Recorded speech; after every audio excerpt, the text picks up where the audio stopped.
Chapter 2:14. After taking a few rounds around the magnificent chariot, Wu Qi could not help but keep praising it.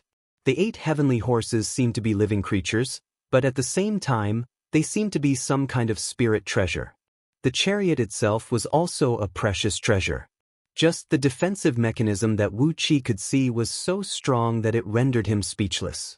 The yellow and black virtues energies rippling around the chariot made Wu Qi drool with greed, and he wished he could swallow the chariot in one gulp. If the vast and heavy virtues energies could be gathered in Wu Qi's body, he would be able to transform into the sacred body of virtues of human emperor. At that point of time, apart from a few divine abilities and body movements, all other magical techniques would have no effect on Wu Qi. But too bad, although the scroll of stealing claimed that there was nothing under the heaven that could not be stolen, the virtues energies of human emperor were not something that could be stolen so easily. In order to steal the virtues energies from the chariot, Wu Qi would first have to steal a kingdom of human emperor and make Wu Qi the ruler of that kingdom. It was a very difficult and troublesome task, and Wu Qi did not have the mood to do such a complicated task. What a great treasure! Looking at the chariot, Wu Qi could not help but throw his head back and let out a loud laugh. It was different from the universal water spirit's divine cauldron of Yu the Great. The cauldron was a suppressive item, an item of virtues that could suppress all aquatic clans under the heaven. Therefore, although both of them were treasures of human emperor condensed with virtues, and both Yu the Great and Ing Zheng could control them, the chariot was a personal treasure. It was the personal belonging of King Mu, the King of Mu, the King of Mu, and had nothing to do with the general trend of the world. Therefore, although Ing Zheng could control the divine cauldron of Yu the Great, he could not do anything to the chariot, which had been thoroughly infiltrated by King Mu's personal aura. Unless Ing Zheng spent a lot of effort, using his aura of human emperor to forcibly expel the aura that King of Mu had gathered in the chariot of 8 horses, Ing Zheng, Yan Dan, or any monarch of any dynasty would never be able to drive the chariot. However, a mighty monarch like Ing Zheng would disdain to pay such a huge price for a treasure that could only be used to protect one's life. Therefore, the chariot was of little value to Ing Zheng. But now that it's in my hands, it's no longer up to you. Chariot of 8 horses, O chariot of 8 horses, forget about your old master and obediently become my, Wu Qi's, treasure. With you around, our chances of escaping will be 100 times greater. Wu Qi clicked his tongue in admiration and said, "It's a pity that you're too eye-catching. Unless it's a life-or-death situation, I really don't dare to use you." Then, he carefully took a step closer to the chariot of 8 horses. But just as Wu Qi took a step forward, an auspicious light suddenly shrouded the area, blocking Wu Qi's path. A boundless majestic aura of an emperor came pressing right at Wu Qi's face, as if there were millions upon millions of people roaring furiously right next to his ears, asking him to kneel down and kowtow to the chariot of 8 horses. Wu Qi quickly took a few steps back, shaking his head discontentedly at the chariot of 8 horses. If Emperor Mu was present, Wu Qi would still kneel and pay his respects to this ancient human emperor. That was what he should do. But how dare this inanimate object force him, Wu Qi? Grinning coldly, a beam of 7-colored light shot out from Wu Qi's forehead. Amidst the light, the 7 holy deities and devils tumbled and dashed out. The 7 fiends formed from Wu Qi's soul energy bounced on the ground for a while, then grew to the height of 1 foot. Their bodies were shrouded in various colors, and there were various ripples of emotions spreading out from their bodies. If an ordinary cultivator were here, once he was infected by these ripples of emotions, he would immediately have all sorts of thoughts in his mind, causing his 7 emotions and 6 sensory pleasures to flare up at the same time. The Yin flame would rise from the soles of his feet, burning away his blood essence and bone marrow. Wu Qi sat cross-legged at the front of the chariot of 8 horses, staring straight at the chariot. With both hands locked into an incantation gesture, he controlled the 7 holy deities and devils to approach the chariot. As the 7 holy deities and devils had been nourished by 50% of the innate soul essence from the earth element energy essence, their bodies were now as strong as their fleshly bodies. Therefore, the pressure unleashed by the chariot had no effect on them, and the surging auspicious golden light could only produce tiny ripples on their bodies. All of a sudden, a bright gleam flashed from the 7 fiends, and they merged into a 7 feet tall figure that looked exactly the same as Wu Qi. However, the expression on its face was changing rapidly, and the facial muscles were wriggling as if they were cramping. The figure kept chuckling evilly, while both of his hands slowly locked into an incantation gesture, which resonated with Wu Qi's hand incantation gesture. Gradually, a large sheet of bizarre glows was emanating from the figure. The 7 sets of incantation gestures related to the 7 holy deities and devils found in Scroll of Stealing were performed over and over again, while half of Wu Qi's blood essence was injected into the figure. Gradually, the figure's body was filled up, and something that looked like flesh and blood was growing out of it. The boundless aura of the human emperor spread out from the chariot, but it was absorbed by the figure together with Wu Qi's blood essence and aura. Like a large blender, this bizarre fiend, which was formed from the fusion of the 7 holy deities and devils, slowly mixed Wu Qi's blood essence and the aura of the human emperor with King Mu's, then slowly broke them into the tiniest energy particles and began to transform them in a magical way. When water and cement were mixed together, they would turn into concrete. The aura of Wu Qi's blood essence was water, and the aura of the human emperor in the chariot was cement. Under the magical catalysis of the figure, both of them quickly merged into one. Gradually, Wu Qi's aura began to emanate from the chariot, while a vast aura was vaguely emanating from Wu Qi's body as well. Using the power of heavenly thunder, a thread of Wu Qi's nascent divinity carefully left his body, fusing with the body of the figure through a miraculous connection. Within the empty body of the figure, Wu Qi's nascent divinity was soaking in the boundless aura of the King of Mu, slowly absorbing the auspicious golden glow and aura and transforming his image. Gradually, countless illusions began to appear before Wu Qi's eyes. He saw the real King of Mu. From the moment the chariot of 8 horses was created, from the moment the 8 heavenly horses were harnessed to the chariot, from the moment the King of Mu brought an endless army and marched across the land, conquering the lands from east to west, from south to north. Wherever he went, all the kingdoms bowed their heads. As the territory of Great Zhou grew larger and larger, the aura of virtue gathered on King of Mu's body grew stronger and stronger, and the divinity in his body was stimulated as well, becoming more and more magnificent. In the end, King of Mu had become a god among mortals, and just like the legendary human emperor, Shen Yuan, he ascended to the heavens by riding a dragon. As for the chariot of 8 horses, the divine artifact that accompanied him in conquering the lands, it remained in the mortal realm, passing through many new owners. However, the divine artifact had its own rule, that the chariot would only recognize the mighty King of Mu as its only master. As such, its new owners could never order them around. As for the chariot of 8 horses, it never cared about who its new owner was. It just silently missed its old owner. Therefore, it did not even care about who its new owner was, or what he looked like, as it could not remember him at all. While absorbing the aura of the chariot of 8 horses, the thread of nascent divinity released by Wu Qi gradually transformed, transforming into the appearance of King of Mu, the King of Mu, according to the memories of the chariot. He was clad in the golden cloak of 9 dragons, holding a long sword in his hand, sitting on the chariot of 8 horses. His body was shrouded in a boundless flame, leading countless mighty soldiers to conquer the lands. Wu Qi discarded all the thoughts in his mind, and just kept recalling the image of King of Mu in the memories of the chariot of 8 horses. He absorbed the aura emanating from the chariot of 8 horses and fused it into his own body, then mixed it with his own blood essence and aura. He was hypnotizing himself, telling himself that he was the King of Mu, the master of the chariot of 8 horses. He kept repeating this sentence over and over again. Gradually, the ripples of his soul began to get closer to the soul ripples of King of Mu in the memories of the chariot of 8 horses, eventually reaching a level that was no different from King of Mu's soul ripples. Suddenly, the chariot of 8 horses leaped and cheered excitedly, unleashing countless auspicious rays that enveloped Wu Qi. In the chariot of 8 horses' perception, their master had returned. Their master, King of Mu, had returned. Joyfully, They activated all the restrictive spells on the chariot of 8 horses, opening up a path that led straight to the core of the chariot, welcoming the return of their master. Wu Qi was lifted up by a magical force, then sat safely in the chariot of 8 horses.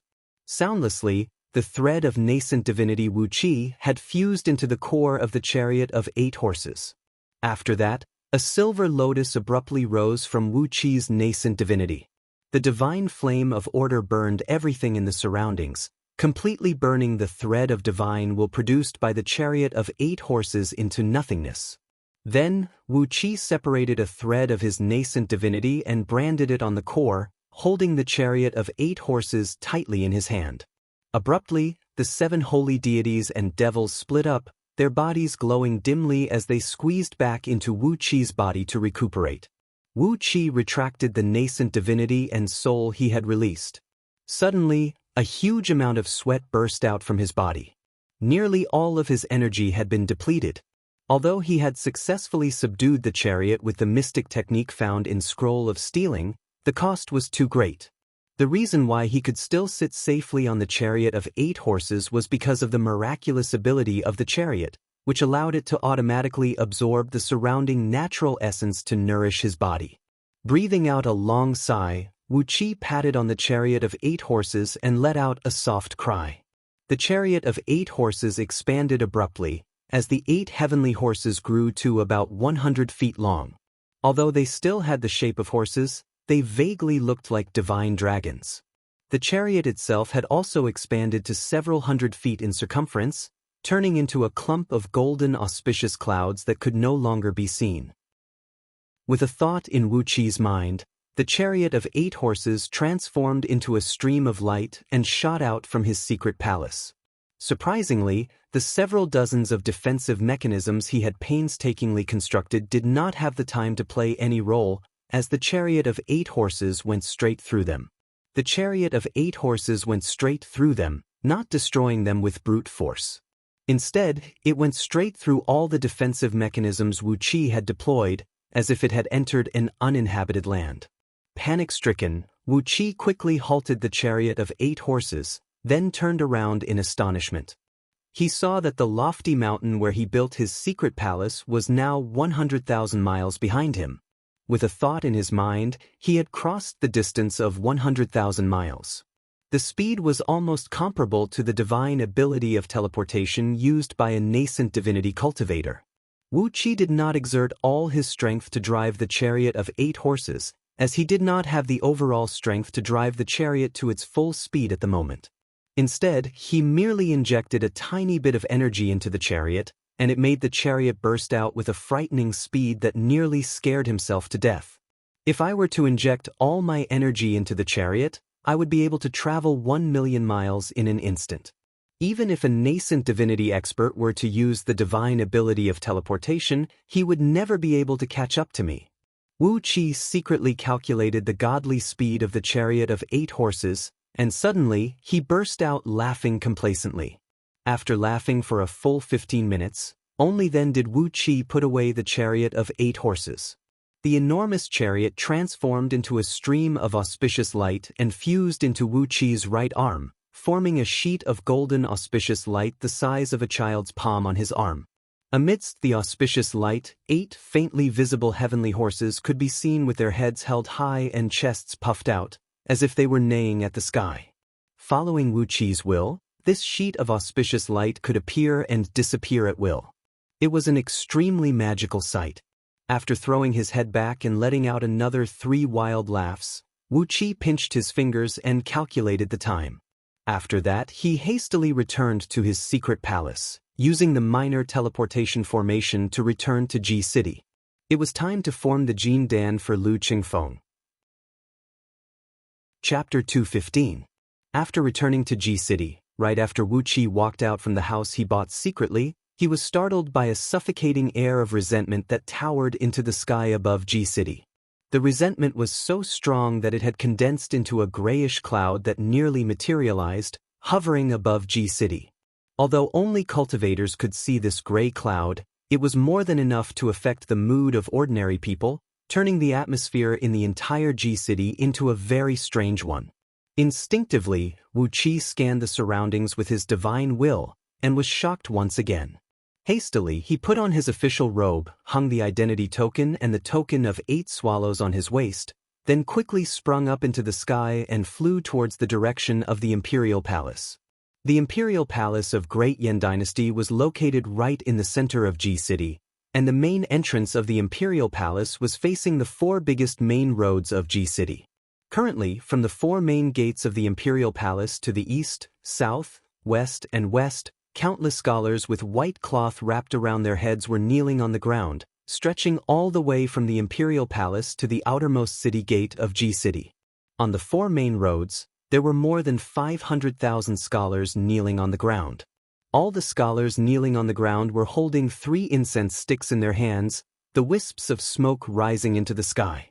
Every once in a while, these several 100,000 scholars would shout out at the same time, "Da Qin is brutal, Qin Huang is immoral. Your Majesty, please issue a decree quickly, send out an army to attack Da Qin and avenge Master Yu." A suffocating air of resentment kept emanating from these scholars. It was the entanglement of the resentment from them that had gathered into a layer of grayish cloud above Ji City. Among them, those scholars who stood closer to the main gate of the Imperial Palace had a stronger air of resentment emanating from them. The resentment from several thousand Great Yan civil ministers, who were clad in the court uniform of middle and lower-level officials, holding incense sticks in their hands and kneeling near the main gate of the Imperial Palace, were as strong as the resentment from some ferocious ghosts. Using the mystic eyes of universe, Wu Qi saw that the energy from these civil ministers had turned pale black. What is going on here? How many days has it been? Wu Qi stared blankly at the vast crowd of scholars, and couldn't help but twitch his lips. A few secret agents of the scouting office happened to pass by the rooftop. When they saw Wu Qi standing there, they hurriedly came up and greeted him. Upon hearing Wu Qi's question, the leader of the secret agents smiled bitterly and said, "Duke of Tianyun, there's something you don't know. 9 days ago, the current great editor of the Imperial Court, the master of Yu Academy, Yu Wendi, was severely wounded by Da Qin's assassins on his way back from a banquet in the Imperial Palace. Right now, he's on the verge of death. These scholars are either from Yu Academy or are currently studying in Yu Academy. Naturally, they're here to seek justice for their teacher." The secret agent leader lowered his voice and said, "It's fine outside, but the inside of the palace is in chaos."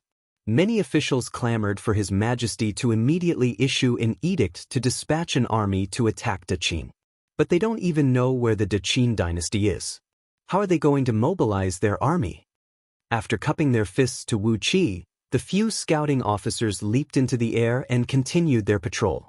Although these scholars did not even have the strength to truss a chicken, with just a word, a tongue, or a pen, they could stir up a storm in Great Yan Dynasty. Never in Great Yan Dynasty had Great Yan Dynasty come across a situation where several tens of thousands of scholars were petitioning together. Therefore, the people of Scouting Office dared not to be negligent, fearing that they might make some mistakes and bring a greater disaster to themselves. Standing on the rooftop and gazing at these resentful scholars for a while, Wu Qi shook his head, spun, and returned to Duke Yan Li's mansion. Right now, Lu Chengfeng was in the backyard, slowly practicing a fist technique that looked soft, but was actually a technique that gathered all the innate energy in his body into one ball, using it to push the muscles and tendons in his body, constantly tempering his body. Obviously, he had digested and absorbed the blood essence of Flood Dragon left behind by Wu Qi. At this moment, the strength of Lu Chengfeng's corporeal body was much stronger than before. When he moved his body, punched and kicked, a faint sound of thunder could be heard. Wu Qi stopped the sword beam and landed right next to Lu Chengfeng. Upon seeing Wu Qi, Lu Chengfeng was overjoyed. He asked hastily, "Why did you come back after so many days? What happened outside?" Wu Qi shook his head. He showed the wrist shield on his left hand, smiled, and said, "It's no trouble at all. Just for the sake of 2 defensive items, I accidentally wasted some time." No matter it was the Earth Element Dragon Scale Shield or the Chariot of 8 horses, both of them were treasures of very high grade and powerful. Initially, Wu Qi thought he could settle everything in 3 days. but in the end he spent 9 days to fully absorb and subdue both treasures. When he saw Wu Qi's items, Lu Qingfeng quickly told Wu Qi what had happened in the past few days. Just yesterday, on an auspicious day, Lu Qingfeng had gone to Great Yan Dynasty's ancestral shrine located deep within the imperial palace, where he formally kowtowed to the ancestors of Great Yan Dynasty and became one of the core members of Great Yan Dynasty. In the Cloud Swallow Pavilion located right next to the ancestral shrine, Lu Qingfeng met with Yan Buji, who was cultivating in seclusion. After going through life and death trials and giving birth to his nascent soul, Yan Buji praised Lu Qingfeng greatly and even gave Lu Qingfeng many benefits. Apart from that, the most sensational event in Ji City these days was the petition of those scholars from Yu Academy. When Wu Qi pretended to be Daqin's assassin, he had pierced through Yu Wendy's right chest with a crossbow bolt. The entire right lung of Yu Wendy was ripped to shreds by the bolt. Although he had taken some spirit pills to heal the wound, they could only save his life. At least, it was impossible for Great Yan Dynasty to find such immortal pills to regrow a lung out of thin air. With half of his lung missing, Yu Wendy could hardly even talk. The once elegant, and talented Yu Wendy had now turned into a sickly old man who was at his last gasp. The Grandmaster Craftsman from Mo Sect and the secret agents from Scouting Office had worked together to examine the crossbows collected at the scene. They confirmed that these crossbows were not made by any sect in Great Yan Dynasty, but were indeed from outside Great Yan Dynasty. There were 3 strange metal components found in these crossbows, which had never been found in Great Yan Dynasty. The serial number of the workshop of Daqin Dynasty, the serial number of the craftsmen, and the serial number of the talisman masters who engraved the formations were also verified by Yan Dan and a few other people. They confirmed that it was indeed the style of Daqin's armory. The blame was firmly placed on Daqin Dynasty. All the scholars who were related to Yu Academy were enraged, and they formed groups and knelt before the imperial palace to petition. Over the last 9 days, the 4 main roads of Ji City were completely blocked, and the travel of the residents in Ji City was greatly disrupted. Grinning coldly, Wu Qi did not comment on the behavior of the disciples of Yu Academy. As for the fact that he had assassinated Yu Wendy, he would not be so stupid as to spread it around. Lu Qingfeng had also kept the news to himself, treating it as an onlooker. Wu Qi grabbed Lu Qingfeng's hand, squeezed his muscles and bones, and sensed the current strength of his fleshly body. Nodding his head, Wu Qi said with a smile, "This has nothing to do with us. Before the Imperial Palace makes a decision, I'll help you condense the Jin Dan as soon as possible. Leave everything to me. You just need to focus on circulating the cultivation technique found in the script of Heaven Patching Formation, and don't pay attention to anything else." He pressed Lu Qingfeng onto the ground, asking him to concentrate on circulating the cultivation technique found in the script of Heaven Patching Formation. Then, Wu Qi waved his left hand, unleashing a large sheet of yellow light from the Earth Element Dragon Scale Shield, which enveloped the entire backyard. He walked quickly around Lu Qingfeng for a while both of his palms kept injecting specks of bright light into Lu Qingfeng's body, stimulating all the major acupoints and activating all his energy and blood. Then he took out a huge amount of blood essence of dragon, slowly injecting them into Lu Qingfeng's body through the hand incantation gesture. Not only that, he even consumed the enormous amount of energy and blood essence he obtained from cultivating the dragon transformation script to help Lu Qingfeng massage his meridians, using the blood essence of dragon to strengthen his body once again. When Lu Qingfeng had completely entered into the state of inner vision and meditation, Wu Qi took out several dozens of demon cores from Black Dragon Spirit Ring, each emanating a powerful demonic energy. After swallowing these demon cores into his body, Wu Qi used his true flame to remove all the impurities in them, leaving behind only an extremely pure energy essence without any demonic energy or impurities. After that, he circulated this energy essence, which was equivalent to the total energy possessed by 2 peak-stage Jin Dan human immortals, over and over again in his 7 stealing heaven meridians. Slowly, Wu Qi fused a part of his innate energy and a thread of innate liquid of 5 elements into the energy essence. He looked at Lu Qingfeng and said in a low voice, "You and I are brothers, and I, Wu Qi, am not a stingy man. Although I can't teach you the scroll of stealing, I should still give you some benefits. Opening his eyes, Wu Qi forcibly circulated the energy and blood in his body, extracting a part of the energy and blood in his 5 internal organs and a part of the energy from the acquired spirit pearls of 5 elements in his dantian, fusing them into the energy essence, transforming it into a pure energy that was between innate and acquired. Silently exercising a technique recorded in the scroll of stealing, called the reverse saint energy imbuement technique, which was specially used to frame someone else, Wu Qi slowly injected this pure energy into Lu Qingfeng's body, controlling it to slowly fuse with Lu Qingfeng's energy, blood, and soul, then slowly flow down to his dantian, communicating with the energies of 5 elements in the heaven and earth, forming into a fist-sized golden Jin Dan. Wu Qi was sweating profusely, while a dazzling flame was bursting out from Lu Qingfeng's body, as filthy and dirty blood kept bursting out from his body. The function of this reverse saint energy imbuement technique in the scroll of stealing was a little shameful.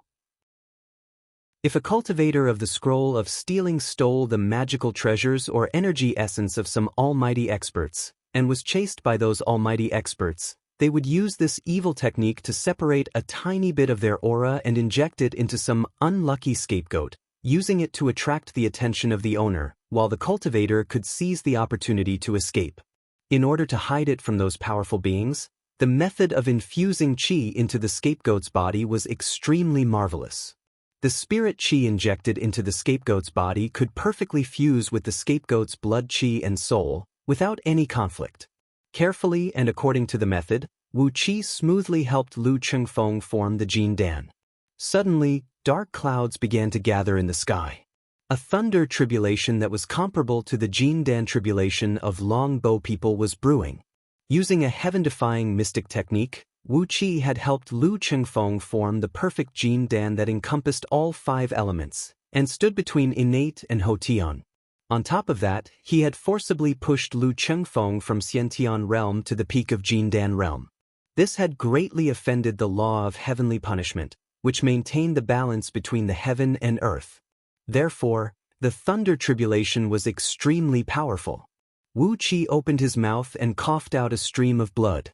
At the same time when Lu Qingfeng formed the Jin Dan, he too fell to the ground. This reverse saint energy imbuement technique not only consumed an enormous amount of energy and blood essence, it also consumed a great amount of soul energy. This time, Wu Qi had forcibly separated 10% of his soul energy and gifted it to Lu Qingfeng, improving the strength of his soul by nearly 30 times. It was true that Lu Qingfeng had gained a great benefit, but Wu Qi had also suffered a great loss. However, the power that Lu Qingfeng, who had studied the Tao of formations and possessed the cultivation base of peak Jin Dan realm, could unleash made Wu Qi very happy. A large sheet of bright light burst out from behind Lu Qingfeng's back, and the strange sign of Lu Qingfeng's Jin Dan made Wu Qi grin from ear to ear.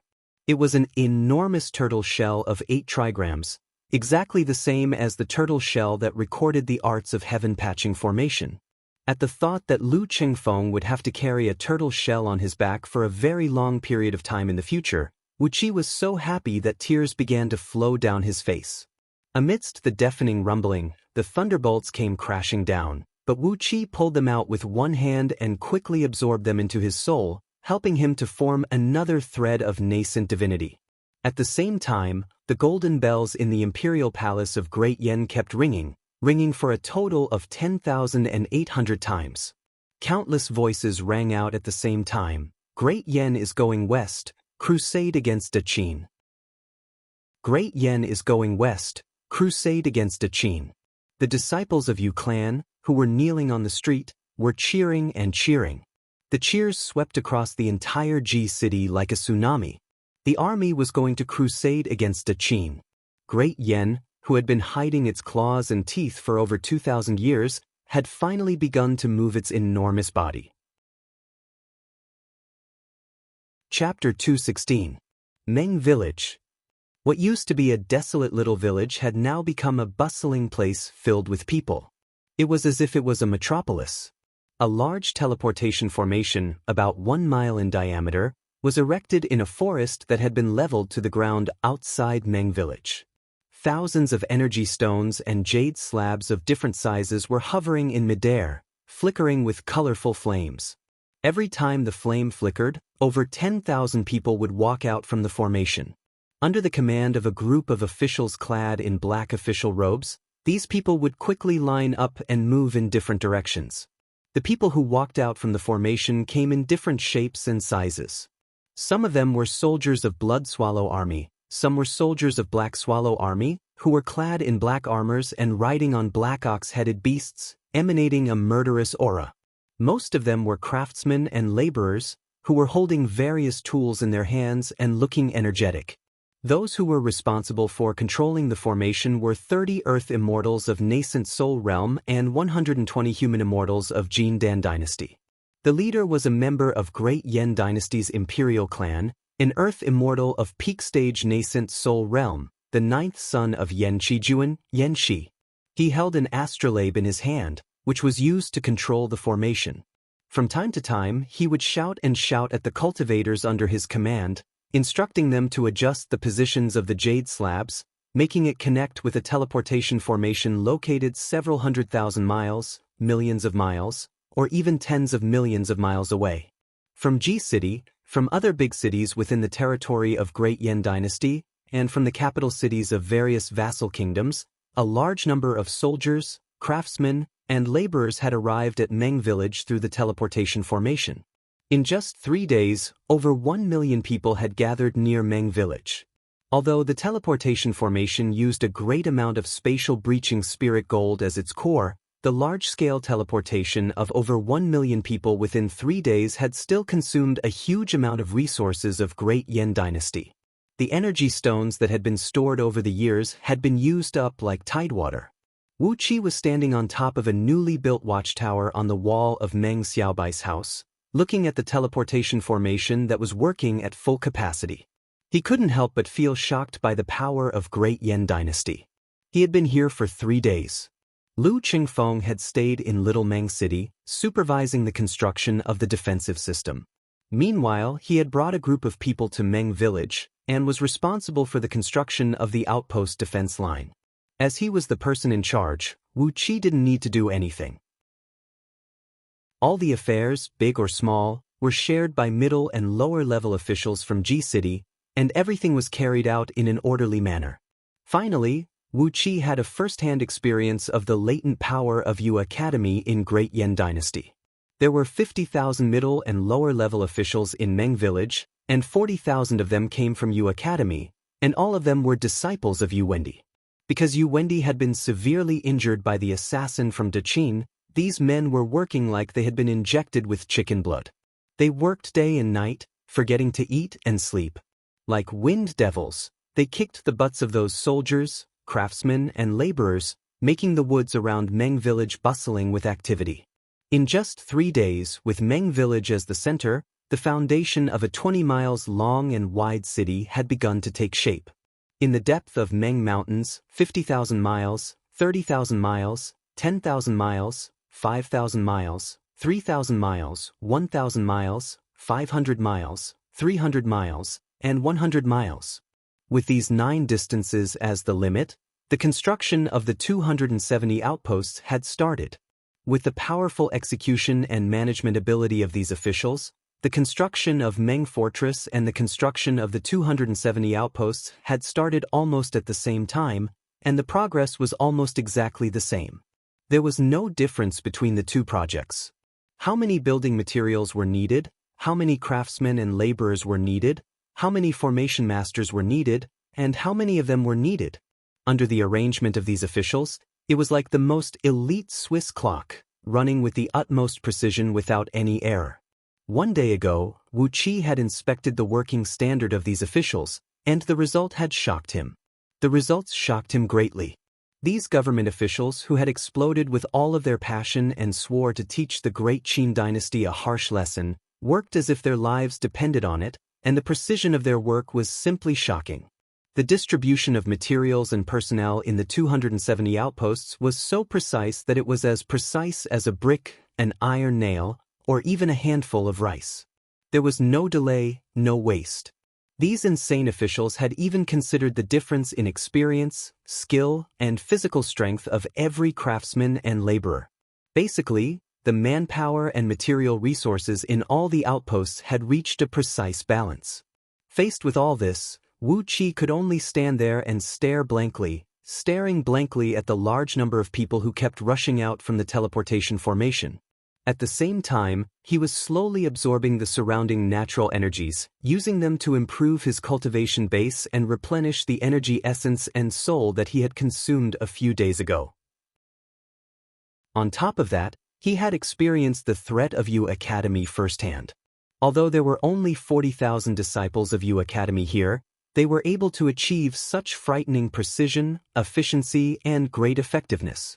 How many lower-ranked officials in Great Yan Dynasty were from Yu Academy? If all of them were to cause a disturbance, perhaps Great Yan Dynasty would be in a great trouble. The disciples of Yu Academy reminded Wu Qi of the disciples of Confucian School back on Earth. They were the power of a school that could control an entire dynasty and the government of an entire country.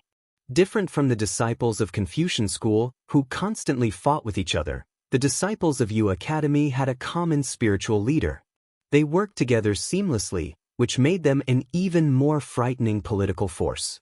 If not because Great Yan Dynasty was an imperial court of immortal cultivators, if not because Yen Dan and his men possessed the power that could wipe out the entire Yu clan in a blink of an eye, perhaps Yu Academy would have long taken control of all the political power of Great Yan Dynasty. Even so, because of the existence of these disciples, Yu Wendi had a transcendent status in Great Yan Dynasty. He could even discuss the marriage of Princess Zhonglu with Yen Dan, and he could even propose some candidates to Yen Dan. A noble and honorable family, he. Taking a deep breath, Wu Qi made the natural energies in the area of a few miles around him roll and tumble. Suddenly, he let out a cold, gloomy laugh. He glanced around and saw that under the enthusiastic work of those officials, the foundation of Meng Fortress had begun to take shape. It measured 20 miles in both width and 20 miles in length, with a width of 150 feet and a height of 150 feet. The defensive mechanisms and formations on the wall would be deployed according to the standard of G City's defense. This was a strategic defensive mechanism that could fight against nascent divinity cultivators. At the heart of Meng Fortress, which was also the center of Meng Village, a deep pit that measured 1,000 feet in both width and length had been dug out from the original meeting hall of Meng Clan. A nearly 1-mile-tall platform would be built here, and together with the other 80 platforms in the surrounding, they would form the strongest attacking force of Meng Fortress. A group of disciples from Mo sect sent out by Mo Di were working diligently on the other side, together with a group of master craftsmen employed by G City. 81 star-shattering fiery dragon crossbows, which borrowed the underground energy from underground energy veins and absorbed the power of underground flame, were placed on these high platforms. They could unleash a full-force attack equal to the full-force attack of an Earth immortal of peak-stage nascent soul realm. When 81 star-shattering fiery dragon crossbows were unleashed at the same time, their power was equal to the full-force attack of an early-stage nascent divinity cultivator, possessing a frightening power that could instantly kill an Earth immortal of nascent soul realm. The machinery of Mo sect is matchless under the heaven. That old fogey, once he stepped into the path of cultivation, I never thought he would become such a freak. When Wu Qi thought of the mighty star-shattering fiery dragon crossbows, he could not help but feel a chill running down his spine.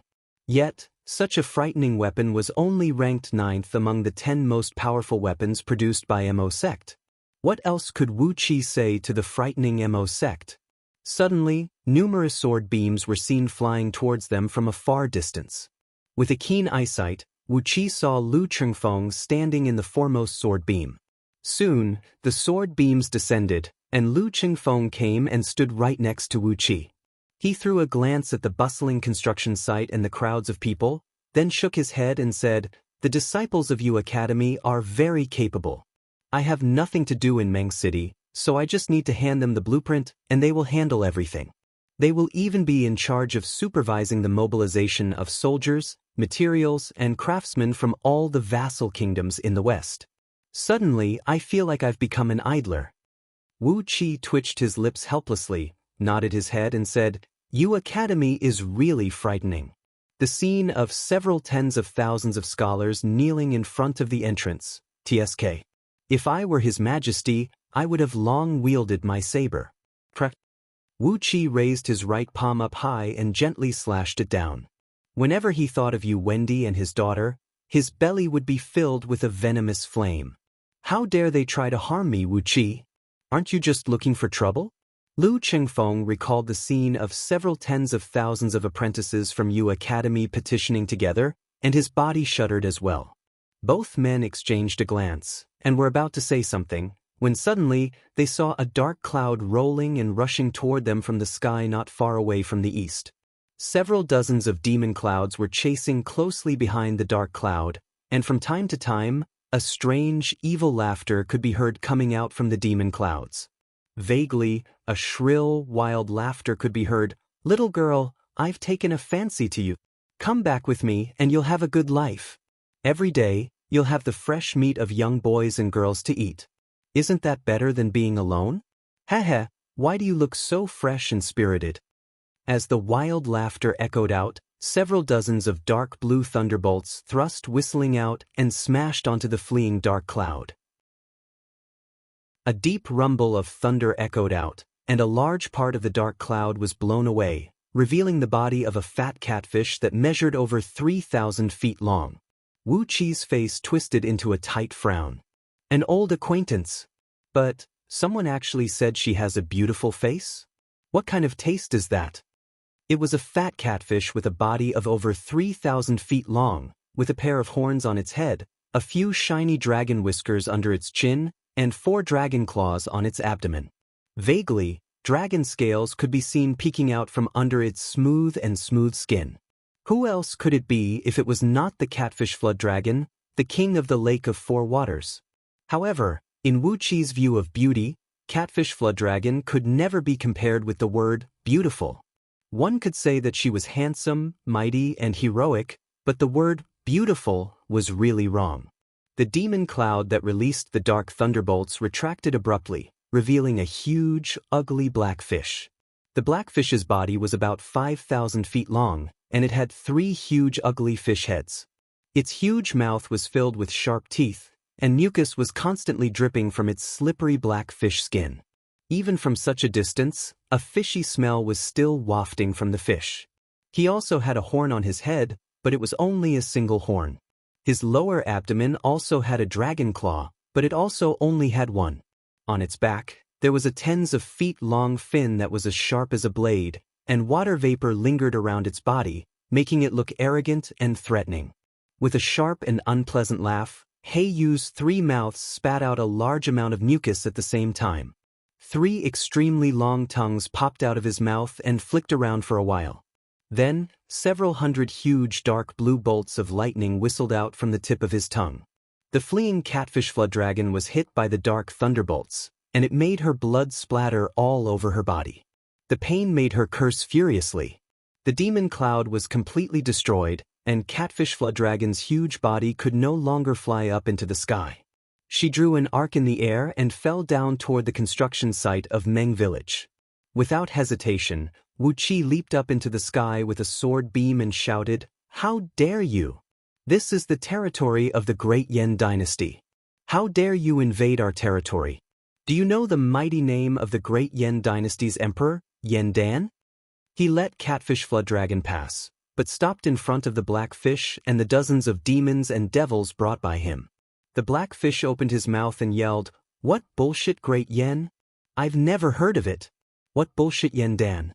Is he famous? I'm his ancestor. Little brat, you're just a little Jean Dan human immortal, and you dare to provoke me? Be a good boy and let me eat you." Although the black fish was cursing him, Wu Qi laughed happily. "You're Yan Dan's ancestor?" These words could not be any more wondrous. Suddenly, the aura around Meng Village changed.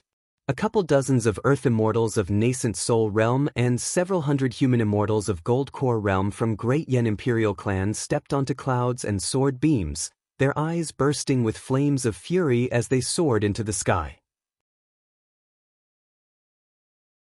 Chapter 217. A strong wind rose from all directions, amidst which, Catfish Flooddragon transformed into her human form, flying next to Wu Qi with a huge catfish head on her head. Swaying her body, she bowed to Wu Qi with cupped fists, then said angrily, "I can't live like this anymore. I've received the official document from Old Dragon King, and was moving to the East Sea. But on the way, I bumped into this three-headed shark. I've been having bad luck for the past 2 years, and I can't live like this anymore." Looking at Catfish Flooddragon, who was brimming with resentment, Wu Qi smiled bitterly and said, "Indeed, you've been having bad luck lately." He was calculating in his mind. Even if Catfish Flooddragon walked openly on the streets of G City, no one from any influential family would be tempted by her beauty and bring her back to their mansion. But she was moving to the East Sea, and in the end, she bumped into this three-headed shark who fell in love with her at first sight. If this was not bad luck, what else could it be? Stepping on a cloud, Lu Chengfeng flew up into the sky and came to stand next to Wu Qi, frowning as he looked at the three-headed shark who kept spitting saliva in front of him. Catfish Flooddragon curiously looked at Lu Chengfeng from head to toe. Her huge nostrils twitched as she said, "Strange, he's obviously a human, but why do I smell the scent of Flood Dragon on him?" She twisted her short and fat neck, then looked curiously at Jean Dan, who was standing behind Lu Chengfeng. Could it be that you're a demon transformed from a dragon turtle? Or else, why are you carrying a turtle shell on your back?" Wu Qi fell silent, and so did Lu Chengfeng. Both of them stared at the simple-minded Catfish Flooddragon, speechless for a long while. Breathing out a long sigh, Wu Qi patted on the shoulder of Lu Chengfeng, whose pride had been hurt, and took another few steps forward. He pointed his finger at the shark and cried out, "I don't care who you are, and where you come from, this is the territory of Great Yen. Get the hell out of here." Yen Shi, who had arrived with a large group of Earth Immortals and Human Immortals from Great Yen Imperial Clan, shouted furiously, "Duke of Tianyun, he can't leave now. How dare he insult His Majesty? Today I will skin this fish demon alive, pull out his tendons, and let him know the consequences of offending Great Yen." Yen Shi, who was tall and had a red face, had a bad temper. He raised his right hand and shot out a thunderbolt. Yen Shi was born in the Heavenly Spirit sect, and what he cultivated was the Tao of talismans of the sect. As an Earth Immortal at the peak of the nascent soul realm, his Tao of talisman was extremely profound. Among the lightning bolts that he shot out, there were 3 small golden lightning talismans intertwining with each other in the shape of 3 talents, bringing with them traces of lightning bolts. They constantly absorbed the wood and water spiritual energies in the surroundings. The green wood spiritual energy vibrated and stimulated the water spiritual energy to collide with each other. The lightning bolts had only flown less than 1,000 feet away when the human head-sized lightning bolts suddenly expanded to dozens of feet in radius. The golden lightning flashed and struck the body of the three-headed shark. Followed by a loud boom, several tens of water-tank-thick electric bolts slithered and darted around the body of the three-headed shark, producing a series of crackling noises. The body of the three-headed shark moved slightly, and was pushed back several hundred feet by the force of the explosion. He twisted his huge body, and a wound of several tens of feet in circumference was opened up on his head. A large piece of skin was ripped off, and a large amount of pale golden blood was seen oozing out from the wound. It seemed the three-headed shark had just figured out what had happened. He stared blankly at Yen Shi for a long while, then suddenly burst into a violent rage and cried out, "How dare you hurt me? How dare you hurt me? Do you know who I am? Bastard! All of you here will have to die today. When I return to the Great Ocean, I'll definitely assemble all the soldiers under my command and wipe out your so-called Great Yen dynasty. I won't leave even a single blade of grass alive." Abruptly, a gust of dark wind wrapped around the three-headed shark. Very soon he transformed into a muscular man, standing about 10 feet tall and having a pitch-black body. Just like Catfish Flooddragon, the three-headed shark also had a big fish head. He bared his teeth and shouted, "I'm the king of all aquatic creatures in the Great Eastern Ocean. I'm the king of all aquatic creatures in the Great Eastern Ocean. How dare you hurt me?" This is an offense to all aquatic creatures in the Great Eastern Ocean. Then he casually made a grabbing motion in the air, and a 9-toothed harpoon appeared in his hand. He shook the shining harpoon fiercely, then pointed it at the surroundings. Immediately, dark clouds filled the surroundings, while dense water vapor rose from the surrounding streams and lakes, turning into a thick layer of watery clouds that blanketed an area with a circumference of 1,000 miles. The three-headed shark grinned hideously and said, "Let me teach you a lesson. I'll let you know that there are some people in this world that you can never afford to offend." While Wu Qi and his company were about to strike, a cold voice was suddenly heard coming from the side. "There are some people that we can't afford to offend?" Accompanied by an eerie sneer, Huowu brought a group of demon birds, each emanating a ferocious aura, and came flying through the dark clouds. With a ferocious gleam flashing in his eyes, Huowu grinned hideously and said, "You're just a demon king in an area of 5 million miles in circumference. Do you think you're the same as those few old bastards in the Great Eastern Ocean? This is Meng Mountains, which has the same status as your Great Eastern Ocean, and this is my territory." Not allowing the three-headed shark to say another word, Huowu opened his mouth and sprayed out a stream of rotting bones and soul-devouring energy. Together with the miserable howls of millions upon millions of wronged souls, the greenish corpse energy instantly enveloped the arrogant three-headed shark and all his subordinates. With just a single breath, the three-headed shark and all his subordinates let out a despairing roar. Their skin, flesh, internal organs, blood essence, and bones seemed to be moving in slow motion, turning into layer after layer of grayish-white ashes that drifted in the air. In just a blink of an eye, they were all sucked clean by Huowu. Their corporeal bodies, souls, and even the nascent souls that the three-headed shark and all his subordinates cultivated with great effort were all sucked clean by Huowu. Huowu burped satisfyingly, then nodded at Wu Qi and his company. While letting out a wild, ear-splitting laugh, he stepped on a demon wind and broke through the dark clouds, flying to some unknown place. Wu Qi and his company twitched their lips, looking at each other speechlessly. The three-headed shark was a demon who had formed his nascent soul and had formed a thread of his nascent divinity. That was why he was able to chase Catfish Flood Dragon to a dead end. Yet, such a formidable demon was sucked clean by Huowu as if he was eating a noodle. The few strongest demon kings in Meng Mountains were indeed mighty demons who could never be provoked. Shaking his head, Yan Shi brought his men and flew down from the sky, continuing to manage the teleportation formation. Meanwhile, the 9-toothed harpoon of the three-headed shark was plunging down from the sky. After being sprayed by the corpse energy, the once dazzling 9-toothed harpoon had turned dull, and its surface was densely covered with rust. All the energy essence contained in the harpoon had been sucked clean by Huowu. Wu Qi looked at the completely useless harpoon, shook his head and said, "Why did you come here to court death? The 5 great demon kings take turns to be on duty. You're just a demon dragon that hasn't even condensed a primordial spirit, yet you're here to be arrogant and domineering. What's the point?" After sighing for a while, Wu Qi turned to Catfish Flood Dragon and asked, "What are you going to do?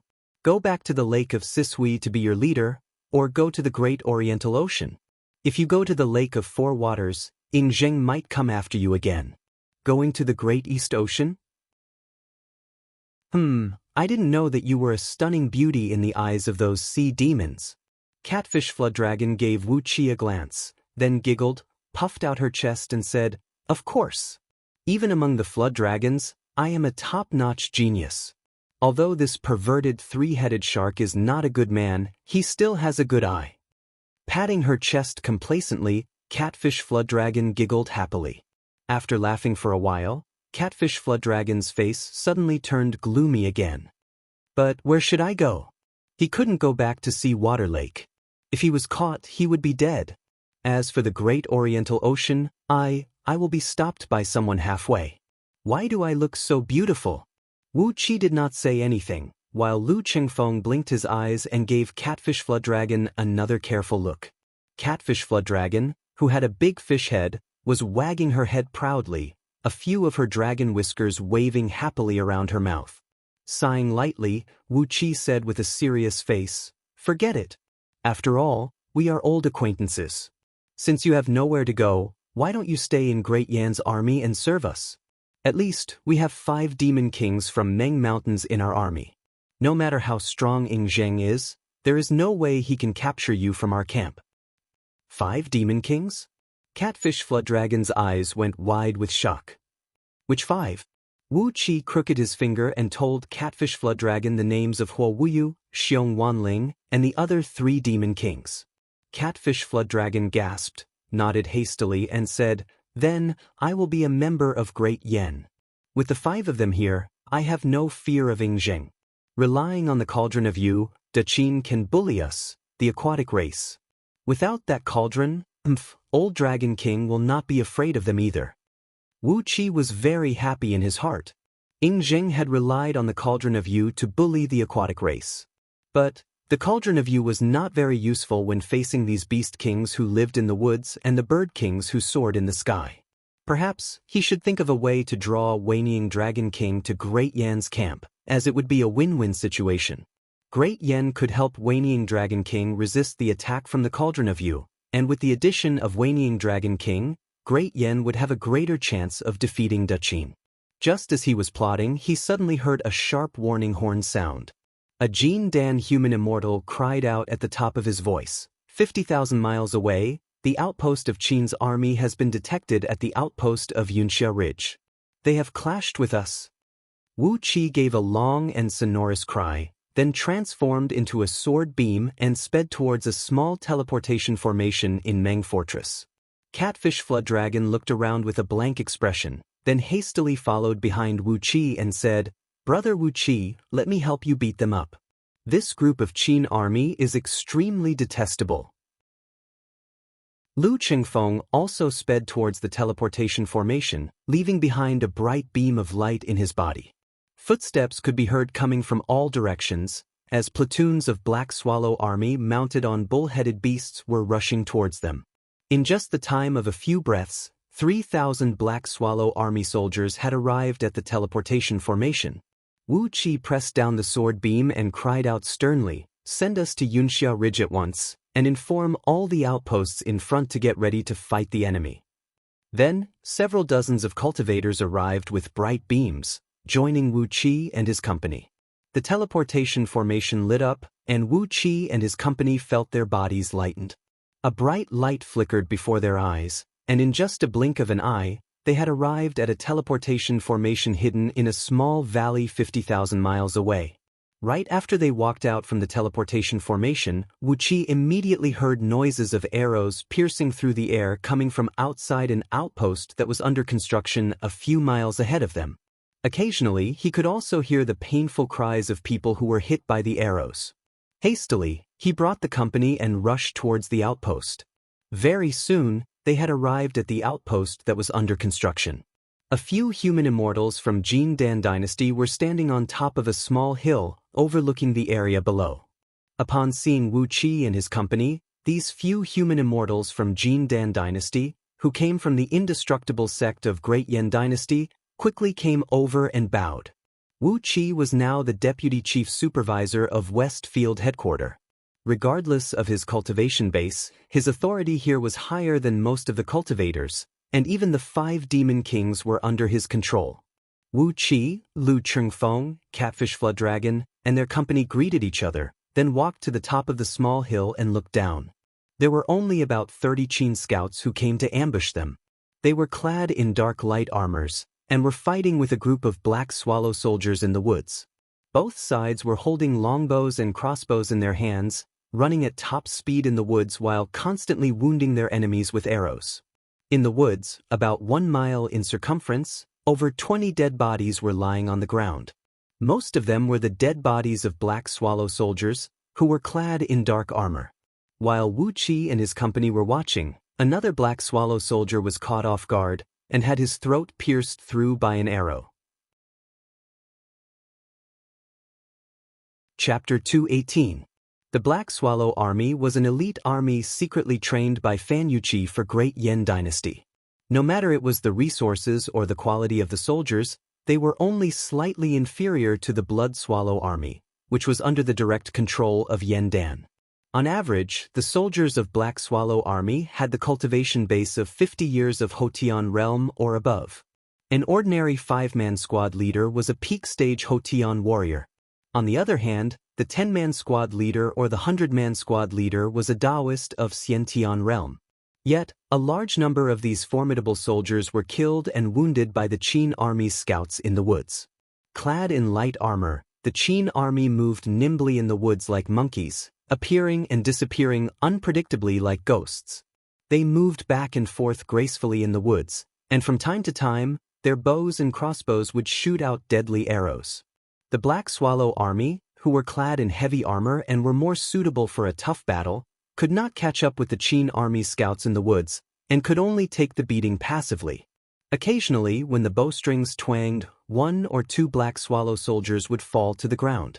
However, there were also some Qin scouts who were careless and were surrounded by the Black Swallow army from all directions.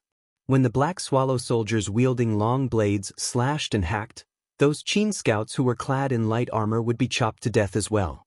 Both sides were chasing and killing each other in the woods, and the ratio of 1 to 2 was about to deplete their forces. For every Qin scout who was killed or wounded, there would be at least 2 Black Swallow soldiers who were killed or wounded. Wu Qi's face darkened. He gave the general of Black Swallow Army, who was standing next to him and was responsible for guarding the outpost of Yunxia Ridge. He sneered and said, "Attacking the enemy's strong point with your weakness, is this the strategy that General Fan taught you? Sound the gong, order all the soldiers to retreat from the woods, then push out the MO machines and cover the entire woods." The general of Black Swallow Army, Fan Sheng, who came from Fan Yuqi's clan, was struck dumb. He frowned and stared at Wu Qi, then said unhappily, "Retreat from the woods? As a man of Fan clan, once we step into the battlefield, we will never retreat. Even if we die in the battlefield, it will be our honor. Sound the gong to retreat? We will never do such a shameful thing."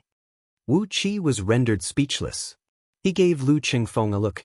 Lu Qingfeng shook his head and said with a bitter smile, "We can only control the logistics and military law. When it comes to marching and fighting, General Fan Yuqi is still in charge."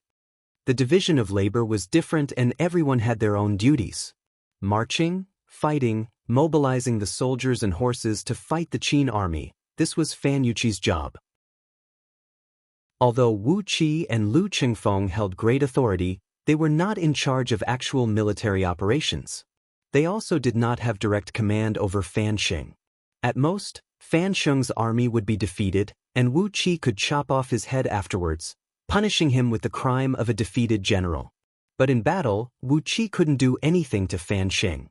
The twang of the bowstring rang out again, as a few more Black Swallow soldiers failed to dodge in time and were shot down by the arrows. Suddenly, a small leader of Qin army gazed at the Cloud Ridge Pass, which was situated between 2 mountains. He let out a loud laugh and said, "So, this is the so-called elite army of Great Yen Dynasty? We killed them as if they were chickens. Hey, those bitches on the pass, send a few real men here and fight with us." The leader, who was probably a captain of 10 men, suddenly sprung up into the air. Like a ghost, he leaped and weaved between a few huge trees, holding a 2 feet short blade in his hand, which was more suitable for fighting in the woods. He sliced through the air and chopped off the heads of 2 Black Swallow soldiers.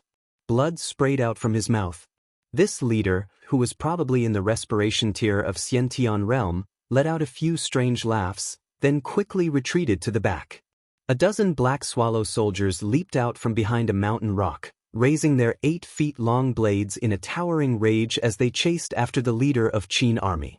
However, after chasing for less than 1,000 feet, a dozen Qin scouts suddenly came out from the surrounding trees, holding strong bows and crossbows in their hands and shooting at all these Black Swallow soldiers, knocking them down to the ground.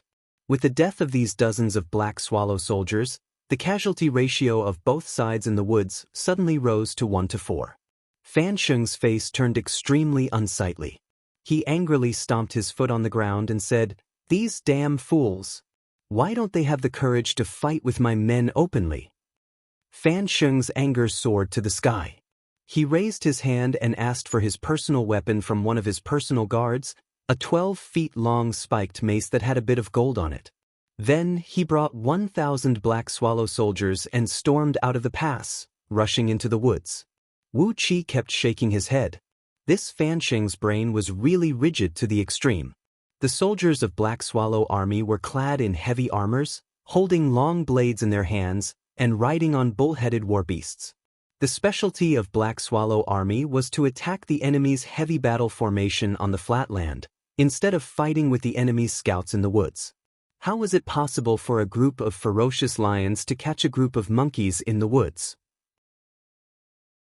Shaking his head and snorting unhappily, Wu Qi turned to Yan Bugui, who stood next to Lu Chengfeng, sighed and said, "Ask the brothers of scouting office to move out and capture this group of Qin scouts. Otherwise, if we suffer too many casualties in the first fight with Qin army, the morale will be affected." After a brief pause, Wu Qi continued in a cold voice, "I suggest that we send Fan Sheng back to General Fan Yuqi's place and let him be retrained.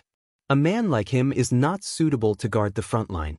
He can only go to Meng City and prepare for a head-on battle with Qin army."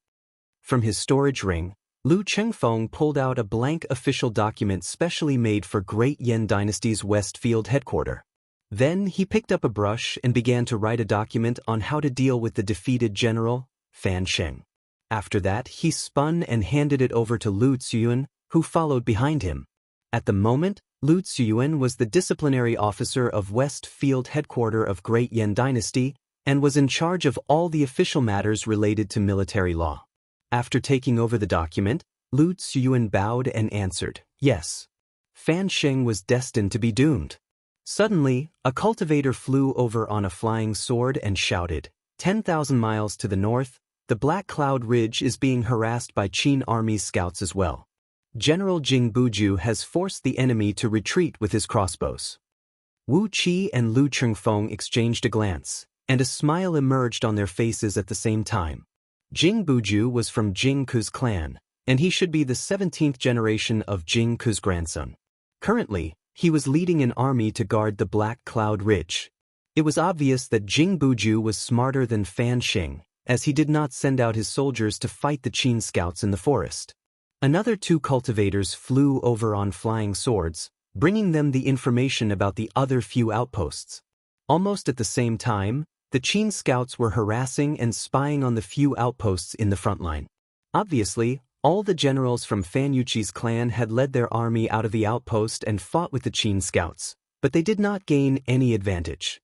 As for those young generals from Jing Ke's clan, they either shot out thousands of arrows at the scouts, or simply ignored them. As a result, the Qin scouts did not gain any advantage. Howls of wolves could be heard coming from all directions, as over 100 secret agents of scouting office rushed into the forest. There was a faint green light bursting out from their backs, as numerous green wind-breaking wolves could be vaguely seen behind their backs. In an instant, the overall strength of these secret agents was raised to the Xiantian realm. These secret agents spent most of their time in the forest, and as a result, their overall strength was much stronger than the Qin scouts. Not only that, they had more experience in fighting in the forest. In just the time to finish a pot of tea, all the Qin scouts were killed. Fan Sheng, who led over 1,000 soldiers into the forest, could not even touch a single hair of the Qin scouts. He was so angry that he cursed out loud. While cursing, he brought his men and retreated back to the Yunxia Ridge. However, right after he and the secret agents of scouting office walked out from the forest, a few miles in circumference of flames suddenly soared up into the sky from the forest. The flame transformed into a gigantic hand that blotted out the sky, slapping forcefully onto Fan Sheng and his men's heads. A loud boom rang out, and the forest within the circumference of 1 mile was completely turned into ashes. Fan Sheng, who had the cultivation base of peak stage Xiantian realm, together with over 1,000 soldiers of Black Swallow army and over 100 secret agents of scouting office, were turned into nothingness amidst the flame. A Qin practitioner clad in a black robe dashed out from the forest behind while letting out a strange laugh. He stepped on a cloud and flew to a height that was level with the surrounding treetops. The practitioner pointed his finger at Wu Qi and said, "Listen up, people of Great Yan. The mighty army of Daqin will be here in a few days, and I'll certainly trample Ji City and merge your great Yen into the territory of Daqin. What happened today is just a small lesson. If you still refuse to submit to me, you will be faced with a great calamity in a few days. All of you will perish and die a horrible death." After letting out a few wild laughs, the practitioner spun and left. Wu Qi, Lu Chengfeng, and the group of great Yen cultivators who followed behind them immediately flew into a rage. Together with a few Jin Dan human immortals from Indestructible Sect who were stationed in Yunxia Ridge, they sped up into bright beams and chased after the Qin practitioner. The poor practitioner, who was sneaking behind the Qin scouting troop, only had the cultivation base of early-stage Jin Dan realm. He had just killed over 1,000 soldiers of Great Yen and was retreating complacently. But never in his wildest dream did he expect that he would be followed by a group of ferocious men like Wu Qi. He could only feel a tremendous pressure coming at him from above. Before he could let out a cry of alarm, the catfish flood dragon had already opened her mouth and swallowed the unlucky practitioner. She smacked her lips, stared at Wu Qi and said, "You're a little skinny, and you don't have much meat. With the cultivation base of early-stage Jin Dan realm, it won't bring you any benefits. It seems they have a campsite in front of us. Should we go there and slaughter them all? You can have the ordinary people, and those who have become Jin Dan will be my food." Wu Qi looked into the distance, and indeed, he saw a small, temporary campsite. It was about 700 to 800 men, and it should be a campsite that Qin army had deployed here, similar to a sentry post. It was equivalent to over 1,000 Black Swallow soldiers and secret agents of scouting office who were turned into ashes by this practitioner just now. Wu Qi grinned coldly and nodded his head. Without hesitation, the group of cultivators began to rush forward. When they were still tens of miles away from the campsite, 2 Jin Dan practitioners had already sprung into the sky and approached them. When they saw Wu Qi and his company approaching in a menacing manner, and realized that there were over 20 cultivators who were at least Jin Dan realm, the 2 practitioners spun and left without saying a word. But how could they leave? Wu Qi waved his left hand. A yellow light spun on the surface of the earth element dragon scale shield, and in the next moment, 2 golden beams shaped like dragon scales shot out, tearing through the air amidst muffled sonic booms and smashing viciously onto the backs of the 2 practitioners. Rings of faint light immediately lit up on the bodies of the 2 practitioners, as they had activated their magical treasures to protect themselves. But too bad, their defensive magical treasures were just 2 middle-grade magical treasures. As they were hit by Wu Qi's dragon scales, the tremendous force of several tens of thousands of kilograms and the frighteningly sharp aura of the dragon scales easily tore apart their magical treasures and ripped their upper bodies to shreds. The 2 golden beams shaped like dragon scales spun and shot back, attaching themselves onto the wrist shield. Without hesitation, Catfish Flood Dragon dashed forward and swallowed the bodies of the 2 Jin Dan practitioners into her stomach. Coldly looking at the chaotic campsite down below, Wu Qi waved his left hand and unleashed a sheet of yellow light that fell down from the sky with a muffled boom. It smashed onto the campsite like a great mountain, crushing the entire campsite and the 700 to 800 Qin scouts into pieces. Different news was coming from all directions. Small groups of Qin soldiers kept appearing in different places, attacking and killing Great Yan soldiers. Furthermore, there were Jin Dan practitioners in each group of Qin soldiers. If they were not careful, these practitioners would unleash powerful magical techniques and kill a large number of Yen soldiers. In just a few hours, Yen soldiers had suffered several tens of thousands of casualties. On the other hand, there were many cultivators in Yen army as well, and they too launched a counterattack against Qin soldiers. In the face of the absolute power of cultivators, ordinary soldiers were so fragile.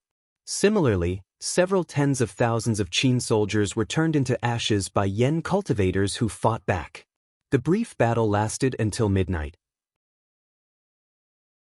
After that, all the Qin soldiers suddenly retreated and disappeared, leaving the Yen army. Chapter 219. Nie Yaonu nodded satisfyingly. With a smile on her face, she looked at those servants who kept walking out from the teleportation formation and praised, Wu Qi, among all my disciples, you are the most useful one.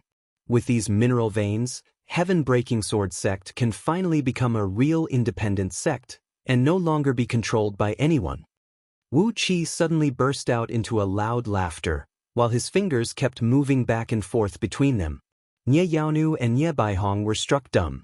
They gave Lu Chengfeng and Yi Zidu a careful glance, then suddenly burst out laughing as well. Nye Yaonu laughed for a long while, and only then did she wipe away a tear that came out from the corner of her eye. She shook her head, sighed and said, "Why are all the disciples recruited by me like you, who are rejected by your own parents? You guys better get to know each other better in the future." Once they started digging deeper into the energy stone and metal mineral veins, they would find that the rock strata was as hard as iron.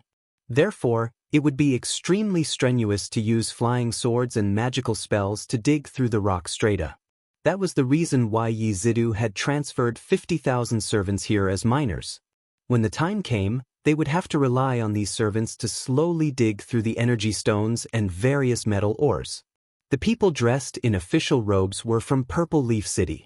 They were the stewards of Yi Zian's Purple Leaf City, and they were also Yi Zian's trusted aides. 800 capable officials and 30,000 servants recruited from villages and towns around Purple Leaf City, who had signed a 10-year contract with them, were more than enough to carry out the preliminary excavation of those precious mineral veins. Condensing sword energy was the unique characteristic of the Unity of Sword Energies script of Heaven-Breaking Sword Sect. It could condense the sword energies of 5 elements with a mystic technique, turning them into an invincible sword energy, which could unleash a lethality that was a few times stronger than ordinary magical spells.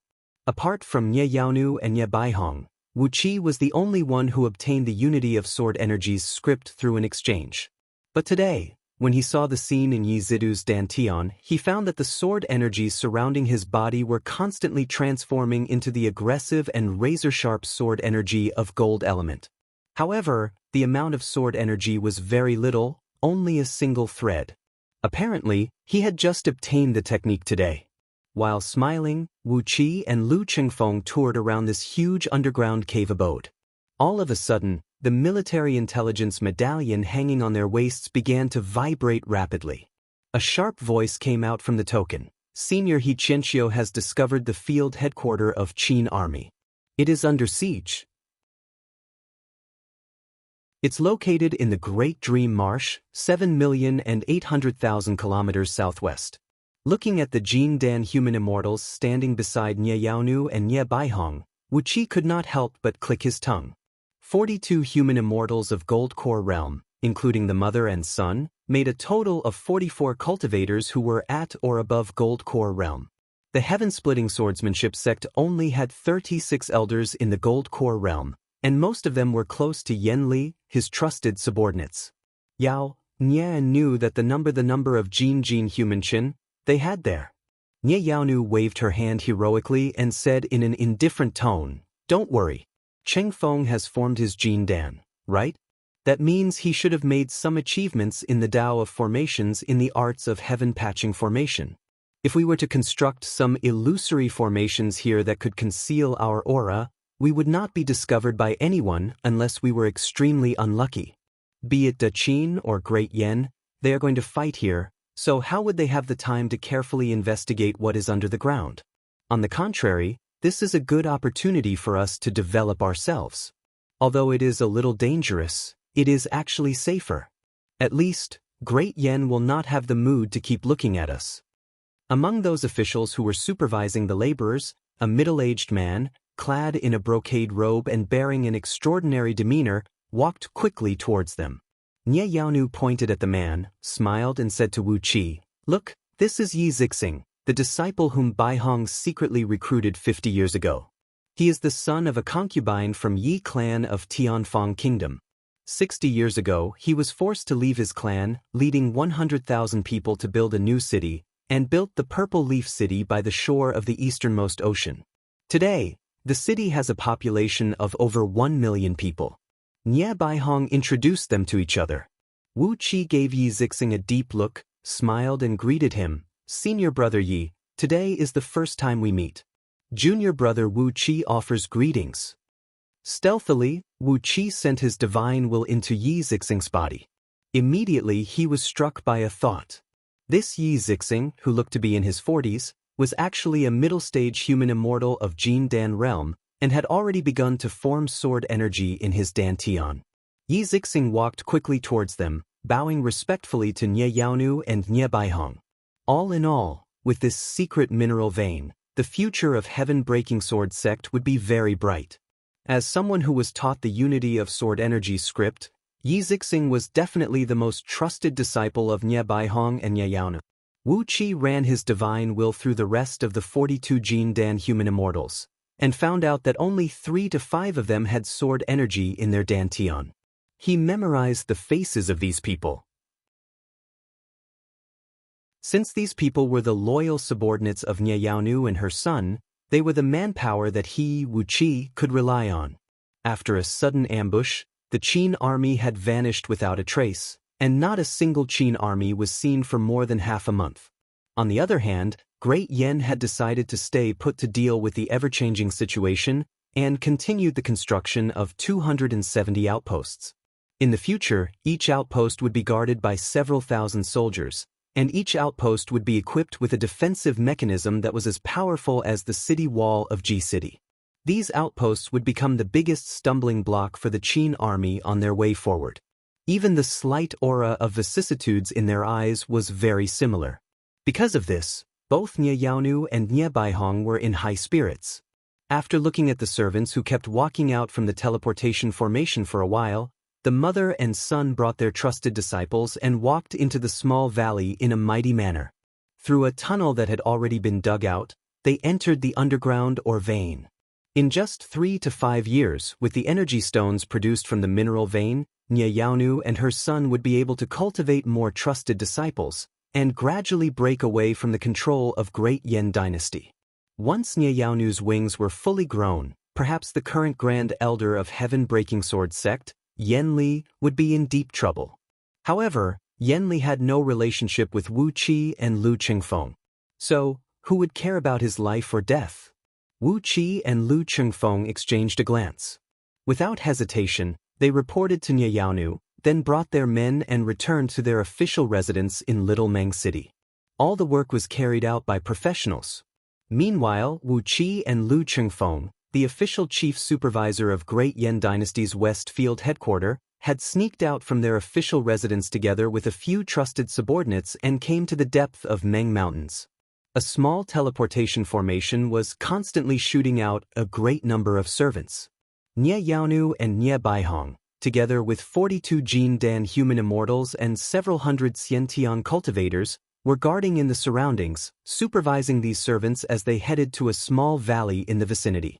Among these servants, some men clad in the uniform of low-ranking officials were seen running back and forth, constantly shouting and scolding at these servants, forbidding them to look around and wander around. At this moment of time, a great number of servants had entered the underground space. Under the arrangement of those officials, they were divided into groups of 100 men, assigned to the caves where they would live, collected their daily necessities and special mining tools, then began walking into the separate caves. These caves were excavated by Nye Yaonu and her men in the past few days. They went over 20,000 feet deep into the ground and were very close to the mineral veins underneath. Once they came into contact with the mineral veins, no sword beam or ordinary magic could break the sturdy rock, and any super powerful magic would damage the energy stones in the mineral veins. Therefore, they had to rely on the manpower of mortals to bring out the ores safely. Tinkling noises were echoing in the caves, as some miners had already begun mining. On the rock wall of the entrance to the caves, there was a notice with clear words hanging on it. According to its grade, a piece of energy stone could be worth 1 to 1,000 gold coins, and according to its weight and quality, a piece of metal or could be worth 10 silver coins to 100 gold coins. The high salary was more than enough to motivate these miners to risk their lives and work hard for 10 years. After 10 years, when they returned to Purple Leaf City, they would become a small wealthy man. Yi Zixing greeted Wu Qi back with a smile, then he and Lu Qingfeng greeted each other. There were also some precious metal ores growing underground. With these ores, they would be able to craft flying swords and magical items, equipping the newly recruited disciples of Nyeyaonu. Although Nyeyaonu's skill in crafting treasures was really weak, in fact, she only needed a flying sword. However, the disciples of the heaven-splitting swordsmanship sect only needed a flying sword. Their strongest fighting capacity came from their invincible sword chi and sword energy, so they did not need too many external objects. Pointing at the small valley, Nyeyaonu smiled and said, "From today onwards, the inner sect of Heaven-Breaking Sword sect will be officially located here. With the war between the two dynasties, we can focus on developing our overall strength. I don't have the intention to rule the world, but I don't want to be a tool in the palm of someone's hand anymore. Once we are free from the restriction of Great Yen, we, the Heaven-Breaking Sword sect, will be free and unfettered." When Wu Qi and his company arrived a few days ago, Nyeyaonu had brought some people and arrived at this small valley, located 300,000 miles deep inside Meng Mountains. A couple dozens of sword cultivators, who possessed sword energies that could cut open a mountain, had opened up a space underneath the valley, which could accommodate over 100,000 people to work and rest. However, this space was close to the ground, and was made up of ordinary mountain rocks. Therefore, it was not a strenuous task to use flying swords to cut open the space. When Lu Chengfeng and Yi Zixing saw each other, they suddenly smiled tacitly. Wu Qi was taken aback as well. Although Lu Chengfeng looked a few years younger than Yi Zixing, both of them looked very similar, be it in the way they dressed, or in their expressions and bearing. Then, Wu Qi listened to Yi Zixing's story. She was the son of a concubine from Yi clan of Tianfang Kingdom, an unlucky fellow who was forced to leave his clan and lead 100,000 people to open up a new city. Her story was very similar to Lu Chengfeng's. Wu Qi swallowed a lump in his throat, then continued, "We just need to open up a mine in this valley, and ask these laborers to open up the mine tunnel and excavate it. Within 3 to 5 years, no one will know that there is such a huge mine here. The energy stones and various materials excavated in these 3 to 5 years will be more than enough for Heaven-Breaking Sword sect to have a great development." Nye Baihong frowned and said, "But as that unknown Daqin has invaded Meng Mountains and will soon wage a war against Great Yen here, we need to think carefully about the safety of this mine." When all the checkpoints were completed, all of them would be connected by teleportation formations, and they would be defended by a large number of cultivators and demon beasts. By then, any action of Qin army would be strongly hindered and counterattacked by Great Yen army. "Grand Elder, Master." Wu Qi bowed and rose to his feet, then pointed at the small valley and said with a smile, "I've used the art of earth traversal to investigate down there. There is a huge energy stone mine underneath, and the quality of them is excellent. The most common ones are mid-grade energy stones, about 80% of them. 15% are upper-grade energy stones, and the rest are supreme-grade energy stones. What's more precious is that this energy stone mine is buried deep under the ground, and there are a few other rare metal mines nearby, which are also several thousand feet deep under the ground." Lu Chengfeng and Yi Zixing looked at each other and laughed out loud. After that, both of them bowed solemnly and bowed deeply to each other. As they had similar life experiences, and now that they were from the same sect, Lu Chengfeng, Yi Zixing, and Wu Qi would naturally become closer to each other than the others. Even though they were the trusted disciples of Nyeyaonu and Nye Baihong, the three of them would naturally be closer to each other than the others. After giving these Jin Dan human immortals a few glances, Wu Qi and Lu Chengfeng hastily came before Nyeyaonu and Nye Baihong, bowing to both of them. Yi Zixing brought the company and gave them a tour around the mine, introducing them to all the functional areas in the mine, and especially emphasizing on the cave abode built for the inner sect of Heaven-Breaking Sword sect. Chapter 220.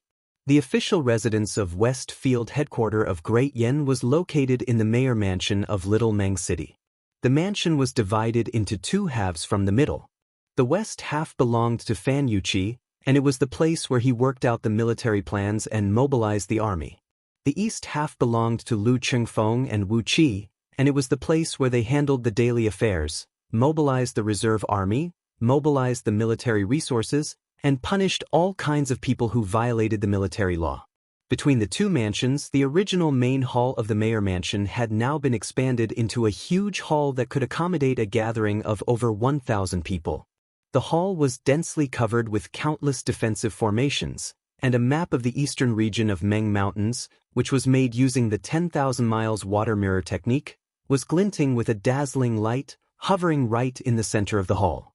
A couple dozens of advisors and military officers were surrounding this huge map, measuring 1,000 feet in both width and length, and were busy marking all kinds of marks on it. This was the headquarters of Great Yan's West Field Headquarters Commander-in-Chief. When Wu Qi and Lu Chengfeng walked into the hall, Fan Yuqi had already brought a group of military officers and stood next to the map, frowning as he looked at a region that was blinking with a bright red gleam above the map. When he saw Lu Chengfeng, Fan Yuqi hastily reached out his hand and pointed at the red gleam. Immediately, the map changed rapidly, turning from a complete map to a large-scale map of a part of the map. Imperial advisor He Qianqiu has deployed his disciples to search for the news of Qin army. 2 days ago, two 10,000 miles cloud-piercing eagles discovered a large number of Qin army in Great Dream Marsh. Qin army has captured about 1 million barbarians, and they are forcing them to do hard labor, building a city in Great Dream Marsh. While pointing at the map, Fan Yuqi explained the situation in a low, muffled voice. Lu Chengfeng was shocked. Why is Qin army building a city there? Are they planning to stay there for a long time? Great Dream Marsh? What is that place? Fan Yuqi scratched his forehead and turned to look at a secret agent of Great Swallow, clad in a black robe. Although Fan Yuqi was an expert in war, when it came to analyzing and integrating information, his ability was far inferior to those professional secret agents and intelligence officers. The secret agent, Yan Zi, took a step forward and explained the situation of the Great Dream Marsh in detail. Although Xiong Wanling, He Qianqiu, Huo Wuyu, Golden Armor, and Su Meier, the 5 great demon kings, had an awe-inspiring reputation in Meng Mountains, but Meng Mountains was a vast and boundless land, and the region they controlled was actually just a small part of the eastern part of Meng Mountains. Apart from the mountains that they controlled, there were vast and boundless mountains that were controlled by other powerful demons. Even in Meng Mountains, there were some old demons who had lived for many years, and their cultivation base was not much weaker than them. They had built up their own forces and divided up their own territories. Such was the situation in the Great Dream Marsh. The demon king who occupied the entire Great Dream Marsh was a 9-headed ice earthworm, whose cultivation base was infinitely close to the realm of nascent soul and divinity, and could form his nascent divinity at any moment. He was a hybrid creature born from the ancient poisonous 9-headed insect and the mountain-devouring ice serpent. The shape of this ice earthworm was like a huge dragon, with 9 heads that could breathe out cold air and frost, which could easily freeze the entire Great Dream Marsh. Although he only possessed the cultivation base of peak-stage nascent soul realm, which was infinitely close to the realm of nascent divinity, he had 9 heads, each of which had its own soul and divine sense, and all of them possessed the cultivation base of peak-stage nascent soul realm. Therefore, the overall strength of this ice earthworm was more than enough to fight against a powerful existence of nascent divinity realm. On top of that, he liked to hide in the primordial dark mire that stretched several thousand miles deep beneath the Great Dream Marsh all year round, borrowing the protection of the toxic black mud and all kinds of poisonous gases and miasma. Therefore, even if 2 or 3 demon kings of nascent divinity realm joined hands, they would not be able to do anything to him. Therefore, although the 9-headed ice earthworm did not have many disciples, and only a few thousand aquatic demons were working for him, relying on the natural defense and his own strange ability, he was able to occupy the territory of Great Dream Marsh, which spans several million miles in circumference. After that, he closed his door and addressed himself as Patriarch Demon King. Xiong Wanling and Gold Armor, who lived the closest to him, were too lazy to go into the mire and argue with him. During the festive season, the 9-headed ice earthworm would obediently offer Xiong Wanling and Gold Armor a batch of local specialties of Great Dream Marsh. Therefore, all 3 parties lived in harmony. Great Yan dynasty had mobilized its army to Meng Mountains, preparing to wage war against the Qin army. The two demon kings, He Qianqiu and Huo Wuyu, had sent out their demon birds, searching for the whereabouts of the Qin army. Half a month ago, when the scouts of the Qin army launched a surprise attack on the Great Yan army, these demon birds had followed the retreating Qin army and chased after them. Two 10,000 miles cloud-scraping eagles had successfully discovered that the Qin army was building a city on the edge of Great Dream Marsh. Immediately, they reported the information to their superiors. At the same time, they constructed a small teleportation formation in the woods near Great Dream Marsh. After receiving the information, He Qianqiu immediately brought a group of his disciples and rushed to the place through the teleportation formation to find out the information. At the same time, he planned to contact the nine-headed ice earthworm and ask him what was going on, and why he would allow the Qin army to build a city right in front of his home. However, right after He Qianqiu arrived, the nine-headed ice earthworm immediately brought all his subordinates and launched a sudden attack on He Qianqiu. He was caught unprepared by a mouthful of biting cold wind that contained a deadly poison, causing him to suffer a frostbite. After that, with Ying Zheng as the leader, the Qin army mobilized a large number of soldiers and launched an attack. The army of several 100,000 soldiers surrounded He Qianqiu tightly, nearly killing him on the spot. Among the 5 demon kings, He Qianqiu had just broken through mid-stage nascent divinity realm, and his actual overall strength was only slightly stronger than the nine-headed ice earthworm. As he was wounded by the sudden attack, his overall strength was only slightly stronger than the nine-headed ice earthworm. Then he was besieged by the nine-headed ice earthworm using the natural barrier of Great Dream Marsh. Immediately, He Qianqiu was in a miserable state, and all his disciples were killed in the battle. On top of that, Ying Zheng had brought a large group of his subordinates and was attacking him from the side. As a result, He Qianqiu could barely keep himself alive. When the urgent message was sent back, He Qianqiu had been besieged for 15 minutes. Although the battle was still in a stalemate, if there were no further reinforcements, perhaps He Qianqiu would really be killed by the Qin army. It was definitely a deadly blow to the morale of the Great Yan army, as they had lost an imperial advisor in the very beginning of the battle. While they were exchanging information and discussing countermeasures, a series of rapid footsteps was heard coming from outside the hall. Suddenly, Yan Dan arrived with a large group of men. Standing next to Yan Dan was Huo Wuyu, a man with a grotesque appearance. He was laughing joyfully and said, "Old Whitehair is really unlucky this time. Ha, 2 of his most beloved grandsons are killed, and a large number of his most beloved disciples are killed. I think all the white hair on his body is going to be plucked out soon. Tisk, I'll have to go rescue him later." Although Huo Wuyu and He Qianqiu did not have a deep grudge against each other, as they were the 2 kings of demon birds who shared the eastern sky of Meng Mountains. Although Huo Wuyu and He Qianqiu did not have a deep grudge against each other, there were always some conflicts between their disciples. Today, when he heard that He Qianqiu was besieged by the Qin army and was ambushed by the nine-headed ice earthworm of Great Dream Marsh, Huo Wuyu was laughing so hard that his teeth were exposed. Meanwhile, Xiong Wanling, Jin Jia, and Su Meier were following behind Yan Dan, not saying a word. The battle between the 2 kings of demon birds had nothing to do with the 3 beast kings. At most, they were shocked by the audacity of the nine-headed ice earthworm, and at the same time, they felt a little sad for He Qianqiu's misfortune.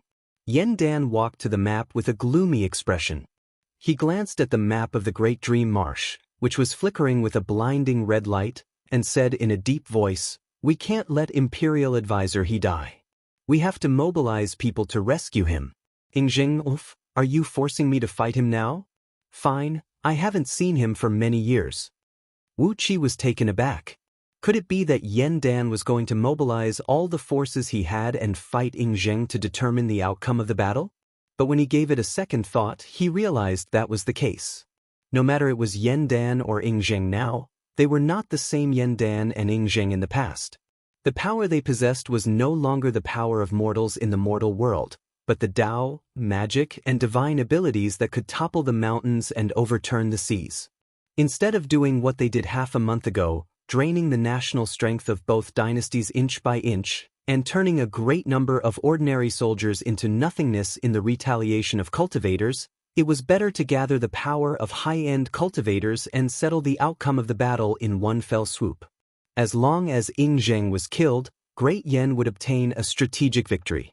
Similarly, as long as Yen Dan was killed, Great Yen would fall into chaos, and Ing Zheng would seize the opportunity to launch an attack, and Great Yen would definitely suffer a crushing defeat.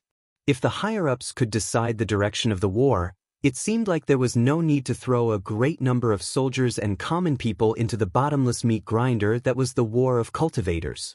Wu Qi looked at Yen Dan, and vaguely understood Yen Dan's thoughts. Building the outposts and preparing the army for war was just a contingency plan. In fact, what he really wanted was to have a final showdown with Ing Zheng. Su Qin walked out from behind Yen Dan, clasped his hands behind his back, smiled faintly and said, "According to the current military intelligence, the 9-headed ice earthworms suddenly joined hands with Qin army to ambush Imperial Advisor He. I'm afraid it has something to do with my junior brother." Sigh, what a glib tongue. Since it is a trap set up by my junior brother, I'll have to figure out a way to break it. After a brief moment of pondering, Su Qin began to replace Yen Dan, issuing one military order after another. Those who had received the military order were not allowed to stay in the hall any longer. Instead, they walked straight out of the hall and carried out their tasks according to the military order. Surprisingly, Wu Qi was given a military order as well, which was to harass the Qin army according to the method he used to harass the headquarters of Qin army the other day. No matter what kind of wicked methods he used, no matter how great the damage he caused, he was not afraid, as long as he could disturb the Qin army. Wu Qi was rendered speechless by the order. Could it be that he, Wu Qi, was a man who specialized in sabotaging the Qin army from behind? With his own strength, how much trouble could he cause to the Qin army? However, a military order had to be obeyed. Su Qin had ordered him to do something within 6 hours that could actually threaten the Qin army. Even if he could not do it, he had to do it. After pondering for a while, Wu Qi knitted his brows into a tight frown and hastily asked someone to find the catfish flood dragon. When the catfish flood dragon was found by Wu Qi, she was lying comfortably in the lake in the backyard of the mayor mansion. She did not want to get up from the lake, but as a result, Wu Qi gave her a few fierce kicks, threatening to sell her to Ing Zheng and use her as a cultivation vessel. Only then did she hastily jump up from the lake, transformed into her human form, formed a demon cloud and brought Wu Qi back to Longyuan River. Persuading Weiniang Dragon King of Longyuan River to send out his army to assist them was the only way Wu Qi could think of that could actually threaten the Qin army. Didn't Su Qin have his eyes on the relationship between Wu Qi and Weiniang Dragon King of Longyuan River? The demon wind moved at an incredible speed. Soon, Catfish Flood Dragon brought Wu Qi to a branch of a great river that led straight to Longyuan River. Grabbing Wu Qi, she leaped into the river. Through the waterways that densely covered the entire Longyuan River, Wu Qi and Catfish Flood Dragon soon arrived at the Dragon King mansion. Looking at the mansion that was glinting with a dazzling and blinding light, Wu Qi could only hope that Su Qin would have a follow-up plan. Otherwise, even if all the aquatic demons in the entire river were to charge at him, they would not be able to survive the cauldron of you. A couple dozens of aquatic demons rushed up from the front, shouting menacingly, "Who is there? How dare you intrude into the Dragon King mansion? Are you tired of living?" The Catfish Flood Dragon transformed into her true form and rushed up, slapping the group of aquatic demons so hard that all their teeth flew out from their mouths.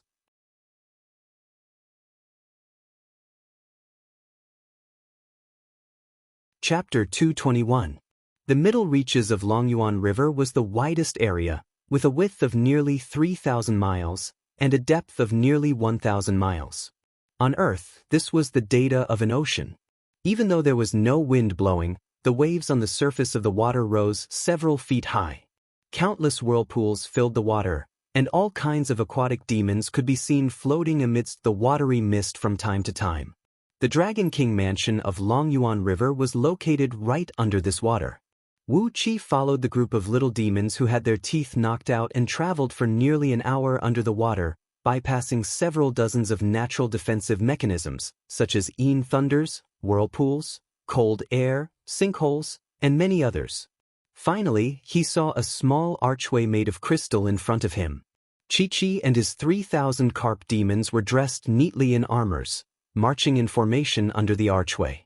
After passing through the archway, they arrived at the Dragon King mansion of Longyuan River, a mansion that had been passed down since the ancient times. Catfish Flood Dragon wagged her head and introduced the situation of the Dragon King mansion to Wu Qi. Without any hesitation, she told him everything about it. Waning Dragon King's lineage had ruled Longyuan River for several dozens of generations. Starting from the first Dragon King of Longyuan River, the throne of Dragon King had been passed down to the current Waning Dragon King. It was said that 10 generations ago, among Waning Dragon King's ancestors, there was someone who successfully ascended and became a divine dragon. But after 10 generations, all the way until the generation of Waning Dragon King's father, none of them succeeded in ascending, as all the Dragon Kings were killed by the final Heaven Immortal Thunder Tribulation. Subconsciously, Wu Qi asked Catfish Flood Dragon where the remains of all the Dragon Kings were, and she immediately told Wu Qi the location of the burial ground of all the Dragon Kings in the backyard of the Dragon King mansion. She told Wu Qi everything, including the route, all the defensive mechanisms along the way, how to enter the burial ground, and how the entrance to the burial ground was a huge heavenly meteorite that weighed several tens of millions of kilograms and had to be opened with brute force. Wu Qi was struck dumb, staring blankly at Catfish Flood Dragon. This girl was really... She had told Wu Qi everything in Waning Dragon King's family, and yet she still shook her head proudly, telling Wu Qi about the only son of Waning Dragon King, the one-eyed golden-scaled dragon. This only son of Waning Dragon King called himself Lord Xianxing, and when he took over the throne of Dragon King in the future, he would be known as Dragon King Xianxing. His cultivation base had reached peak stage of nascent soul realm. But when he was still young, one of his eyes was scratched by a ferocious bird. That ferocious bird was the disciple of Huo Wuyu, one of the 2 strongest demon bird kings in Meng Mountains. Because of this matter, Longyuan River had mobilized all their forces to fight against Huo Wuyu, resulting in the deaths of countless great demons on both sides. In the end, the war between both sides lasted for 100 years, which had severely affected the overall strength of all the demon clans in the eastern part of Meng Mountains. Only then, under the mediation of Xiong Wanling and the other demon kings, did both sides stop the war and recuperate. King Wandragon Dragon. Dragon, the, comma, and comma, to, dragon, 2. The dragons had a very strong fleshly body. Therefore, once they were injured with a missing limb, it would be very difficult for them to recover. Take Lord Xianxing for example, unless he could transcend the Thunder Tribulation and transcend into a divine dragon, he would never be able to recover his eyeball. Due to the fact that his beloved son had lost an eye, the relationship between Waning Dragon King and the other few demon kings was extremely bad, and they were always in conflict with each other. When the few demon kings received the imperial decree from Great Yen Dynasty and became the sinecures of Great Yen Dynasty, Waning Dragon King had turned a blind eye to the olive branch that Great Yen Dynasty had extended to him. Instead, he allowed his great demons to kill some secret agents of Great Yen Dynasty. Wu Qi nodded his head thoughtfully. It was not easy to deal with the missing limbs of dragons. But, according to what Wu Qi knew, there were a few ways that could help Lord Xianxing regrow his eyeball before he transcended the Thunder Tribulation of Heaven Immortal. Of course, one of them was a supreme-grade immortal pill, an immortal pill that could bring a dead man back to life. But such a pill was extremely rare, and even Wu Qi did not have it with him. Another way was to borrow the enormous energy of virtue, forcibly borrowing the willpower of all the people in the energy of virtue, and use it to regrow Lord Xianxing's eyeball from the other side of the space-time, as if he was reversing the flow of time.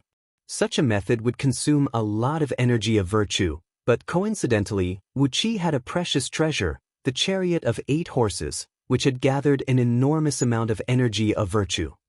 He just needed the chariot to bring him away, and the energy of virtue in it was not of much use to him. With this thought in mind, Wu Qi had a greater confidence in convincing Wanying Dragon King. He could not help but laugh in his mind, as the catfish flood dragon was indeed an adorable demon. As for the Qin army, they could just wait for the great surprise that Wu Qi would bring them. After passing through the archway and walking through a corridor that stretched for several miles, paved with fine jades, gold, and crystals of various colors, they came to a splendid grand hall. The sound of drumming could be heard, and a few enchanting female demons were seen wriggling and dancing in the hall. Wanying Dragon King had transformed back into his dragon form, sitting cross-legged on the beautiful Yulong's seat at the far end of the hall, his mouth wide open and laughing wildly. Lahai, Tanshui, and Hanzhu, the three great demons, had transformed back into their human forms, dancing, singing, and drinking in the hall. It was hard to tell how happy they were. Apart from these few demon kings and great demons, there were also several hundred of the strongest nascent soul demons in Longyuan River's territory in the hall. These aquatic demons had all transformed back into their human forms, hugging beautiful female demons and enjoying themselves to their heart's content. The hall was filled with a foul atmosphere, and the clamor nearly blew the roof off from the hall. Amidst the spacious hall, there was a young man sitting right next to Wanying Dragon King's dragon throne. He looked calm and dignified, holding a fine jade wine goblet in his hand and gulping down mouthfuls of wine. He paid no attention to those female demons who were trying to flatter him, and his single eye was flickering with a bright gleam. Just like the catfish flood dragon, he was also a nascent soul cultivator. However, the bloodline of this young man was much more profound than her. At least, his head and facial features were no different from an ordinary human, except that he had a pair of golden horns on top of his head, a few pale golden dragon whiskers waving under his chin, and a few tiny golden scales on the back of his hands and cheeks, which clearly showed his identity as a flood dragon. Even so, he looked much better than the catfish flood dragon, who had a huge catfish head. The body of a flood dragon was extremely strong, and in order to completely conceal all the characteristics of a flood dragon and transform into a human form, one would have to possess the cultivation base of nascent divinity realm. This young man, who looked to be in his early 30s, was none other than Wanying Dragon King's only son, the one-eyed golden dragon. Clad in a golden fish scale armor, a flowery battle robe, and a purple gold crown on its head, the majestic golden-scaled eel had a pale golden eye patch over its left eye, covering its left eye socket, which had been scratched out by the vicious bird. It added a hint of ferocious and murderous aura to it. The catfish flood dragon swaggered into the hall, kicking away a few little female demons who were twisting their waists and dancing in her way. Then she bowed at Wanying Dragon King and said, "Old Dragon King, see you is back. Damn it, your official document is useless." Just as I came to the shore of the ocean, I was pestered by a three-headed lustful shark, who insisted on bringing me back to be his housekeeper. That beast did not give you any face at all. Standing behind the catfish flood dragon, Wu Qi was amused. Now this fellow knows how to complain about me. But too bad, the three-headed lustful shark was killed by Huo Wuyu with a single bite. The hall fell into a dead silence immediately. Wanying Dragon King twisted his body and transformed back into his human form, then roared furiously, "Is this true? What a bastard! I'll send a letter to the Great Eastern Ocean later, and find those few old fools and ask for justice. All the aquatic demons under the heaven are one big family. You've brought my official document and moved to the Great Eastern Ocean, and the aquatic demons there must be taken care of along the way. How could you rob me on the way? That three-headed lustful shark must be tired of living." Fearing that the catfish flood dragon would tell him that it was Huo Wuyu who killed the three-headed lustful shark, Wu Qi grabbed her by the neck and threw her behind him. After that, he cupped his fist and bowed to Wanying Dragon King smilingly and said, "We'll talk about catfish flood dragon later. Old Dragon King, Junior Wu Qi offers greetings. Do you still remember Wu Qi?" "I do, I definitely remember him." "Judging from your expression, it would be strange if you don't remember Wu Qi." Waning Dragon King's body trembled. He stared fixedly at Wu Qi and howled, "A ghost visiting in the middle of the night? It must be nothing good. My boys, throw Wu Qi out of here and shut the door. Don't let him come in again. Don't think that I'll help you deal with Ing Zheng again. Last time, he was the one who bullied us, but this time, he did not provoke me. My boys had suffered a great loss last time, and I don't have the mood to fight him again." A few gigantic anacondas leaped over, grabbed Wu Qi, and dragged him out of the hall. These few anacondas had the cultivation base of nascent soul realm, and they were about to transcend their thunder tribulation and transform into flood dragons. With just a swing of their arms, they could exert a strength of several million kilograms. With the strength of Wu Qi's corporeal body, there was no way he could fight against these demons who were born with incredible strength. He was picked up like a chicken and was quickly dragged to the entrance of the hall. Wu Qi cried out hastily, "Old Dragon King, I have a way to restore your son's eyes." The few anacondas were taken aback and stopped what they were doing. Waning Dragon King leaped to his feet and fixed his eyes on Wu Qi. A bright gleam shot out from Lord Xianxing's single eye as he crushed the white jade wine goblet. The great hall fell into a dead silence. All the great demons had risen to their feet, their eyes fixed on Wu Qi.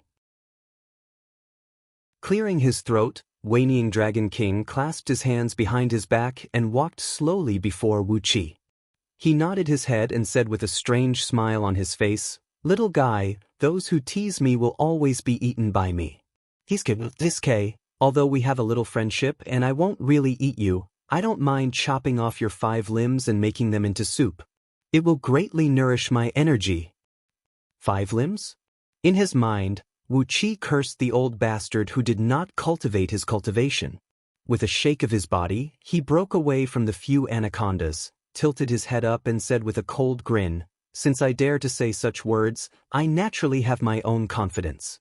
But let me make it clear first, it will cost me a lot to restore Lord Xianxing's eyes. I want you to remind all the great demons in Longyuan River to raise a great flood and drown the Qin army's campsite. This is my mission for coming here. Apart from that, there are other conditions as well." Waning Dragon King did not pay any attention to what other conditions Wu Qi had. He pondered for a while, then nodded and said, "Just raising a great flood, simple. In short, as long as that damn cauldron is still in Ing Zheng's hand, the aquatic clans of Longyuan River will not be able to fight head-on with the Qin army." Wu Qi nodded and said, "That's settled then. The military order I received is only to harass the Qin army, to create as much trouble as possible for them.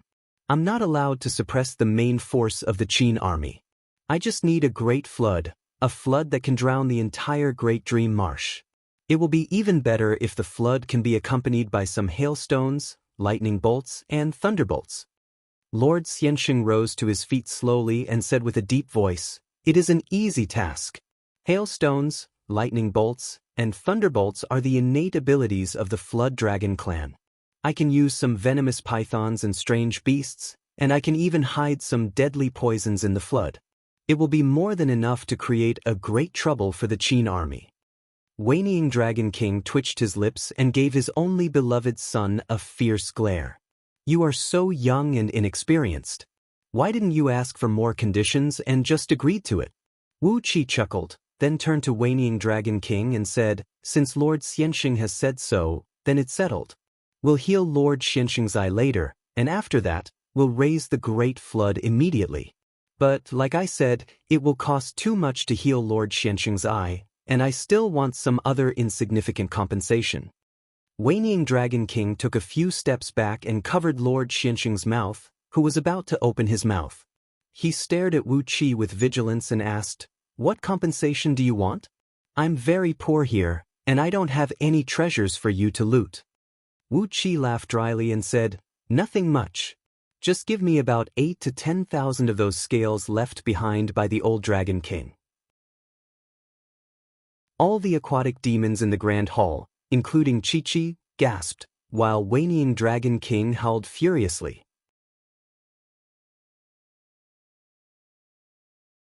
Chapter 222. Angrily, Whinnying Dragon King raised both of his arms and waved them towards the sky. A nearly 10 feet long flame burst out from his eyes as he roared furiously, "This is simply wishful thinking. The remains of my ancestors are the divine objects of Longyuan River's Dragon King mansion. They are the remains of my ancestors, and you want me to give you tens of thousands of scales? What do you take old dragon's ancestors for?" Glaring at Wu Qi furiously, Whinnying Dragon King shook his head and said, "Even if my sons only I can never be recovered, I will never sell the remains of my ancestors. If you want the scales of these children, I'll pluck out as many as you want. But you want the scales of my ancestors? Absolutely not." While screaming wildly, Whinnying Dragon King's eyes were darting quickly. Wu Qi cleared his throat. He could tell that Whinnying Dragon King was thinking of something else. If Wu Qi wanted the remains of Whinnying Dragon King's ancestors, it would be an affront and blasphemy to his ancestors. But they were just dragon scales, and they were nothing to the Flood Dragon clan. They had shed quite a lot of dragon scales during the battles with the enemies.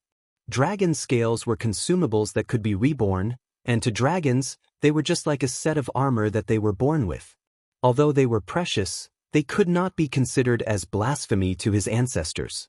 Didn't Catfish Flood Dragon just generously give Wu Qi 36 dragon scales? And he didn't see any serious harm to her body. It was because Wu Qi knew that the remains of Whinnying Dragon King's ancestors were buried in the backyard that he wanted to get more dragon scales, so that he could upgrade the defensive and offensive strength of the Earth Element Dragon Scale shield. Obviously, the more dragon scales the shield used, the stronger its defensive strength would be, and the more powerful its offensive strength would be. If he could really gather several tens of thousands of dragon scales, once he activated it, he would have tens of thousands of dragon scales covering his entire body, or tens of thousands of dragon scales shooting out to attack his enemies. Whenever he thought of that magnificent scene, Wu Qi felt excited. Raising one finger, Wu Qi said with a serious expression, "I'll tell you a price. If we make a deal, you will give me all the dragon scales left behind by your ancestors. If not, after I cure Lord Shensheng's eyes, all you have to do is to raise a flood." Whinnying Dragon King crossed his arms before his chest, let out a strange laugh and said, "Well then, let's see what kind of price you can offer me." Wu Qi took a deep breath. His body suddenly grew taller by a foot, and at the same time, his bones let out a loud creaking noise. His muscles slowly wriggled, twisting and entangling with each other in a mysterious way, becoming more than 100 times stronger. An ancient and vigorous flood dragon aura spread out from his body, forming a faint shadow of a black dragon behind him. Wu Qi raised his head up and stared at Whinnying Dragon King, then thrust out his fist and thrust it toward the old dragon's chest.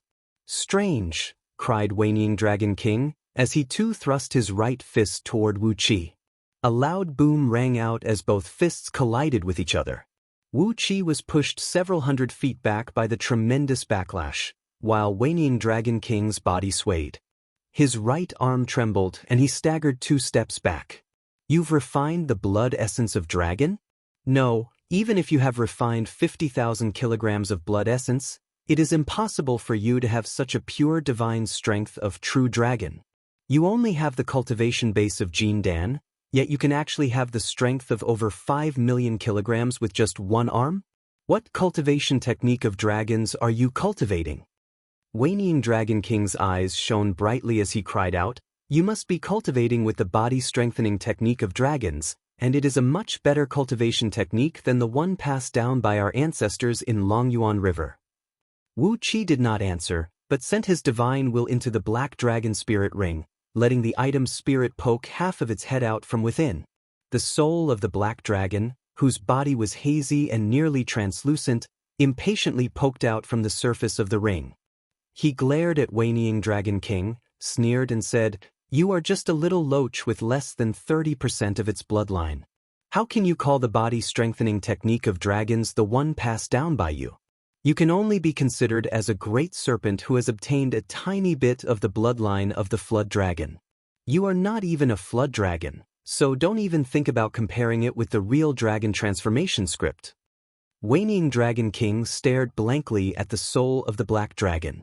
After a full 10 minutes, he dropped to his knees, bowed and said, "Wayneeing from the Dragon King mansion of Longyuan River offers greeting, Senior True Dragon. May I know your name, and why did you end up in such a state?"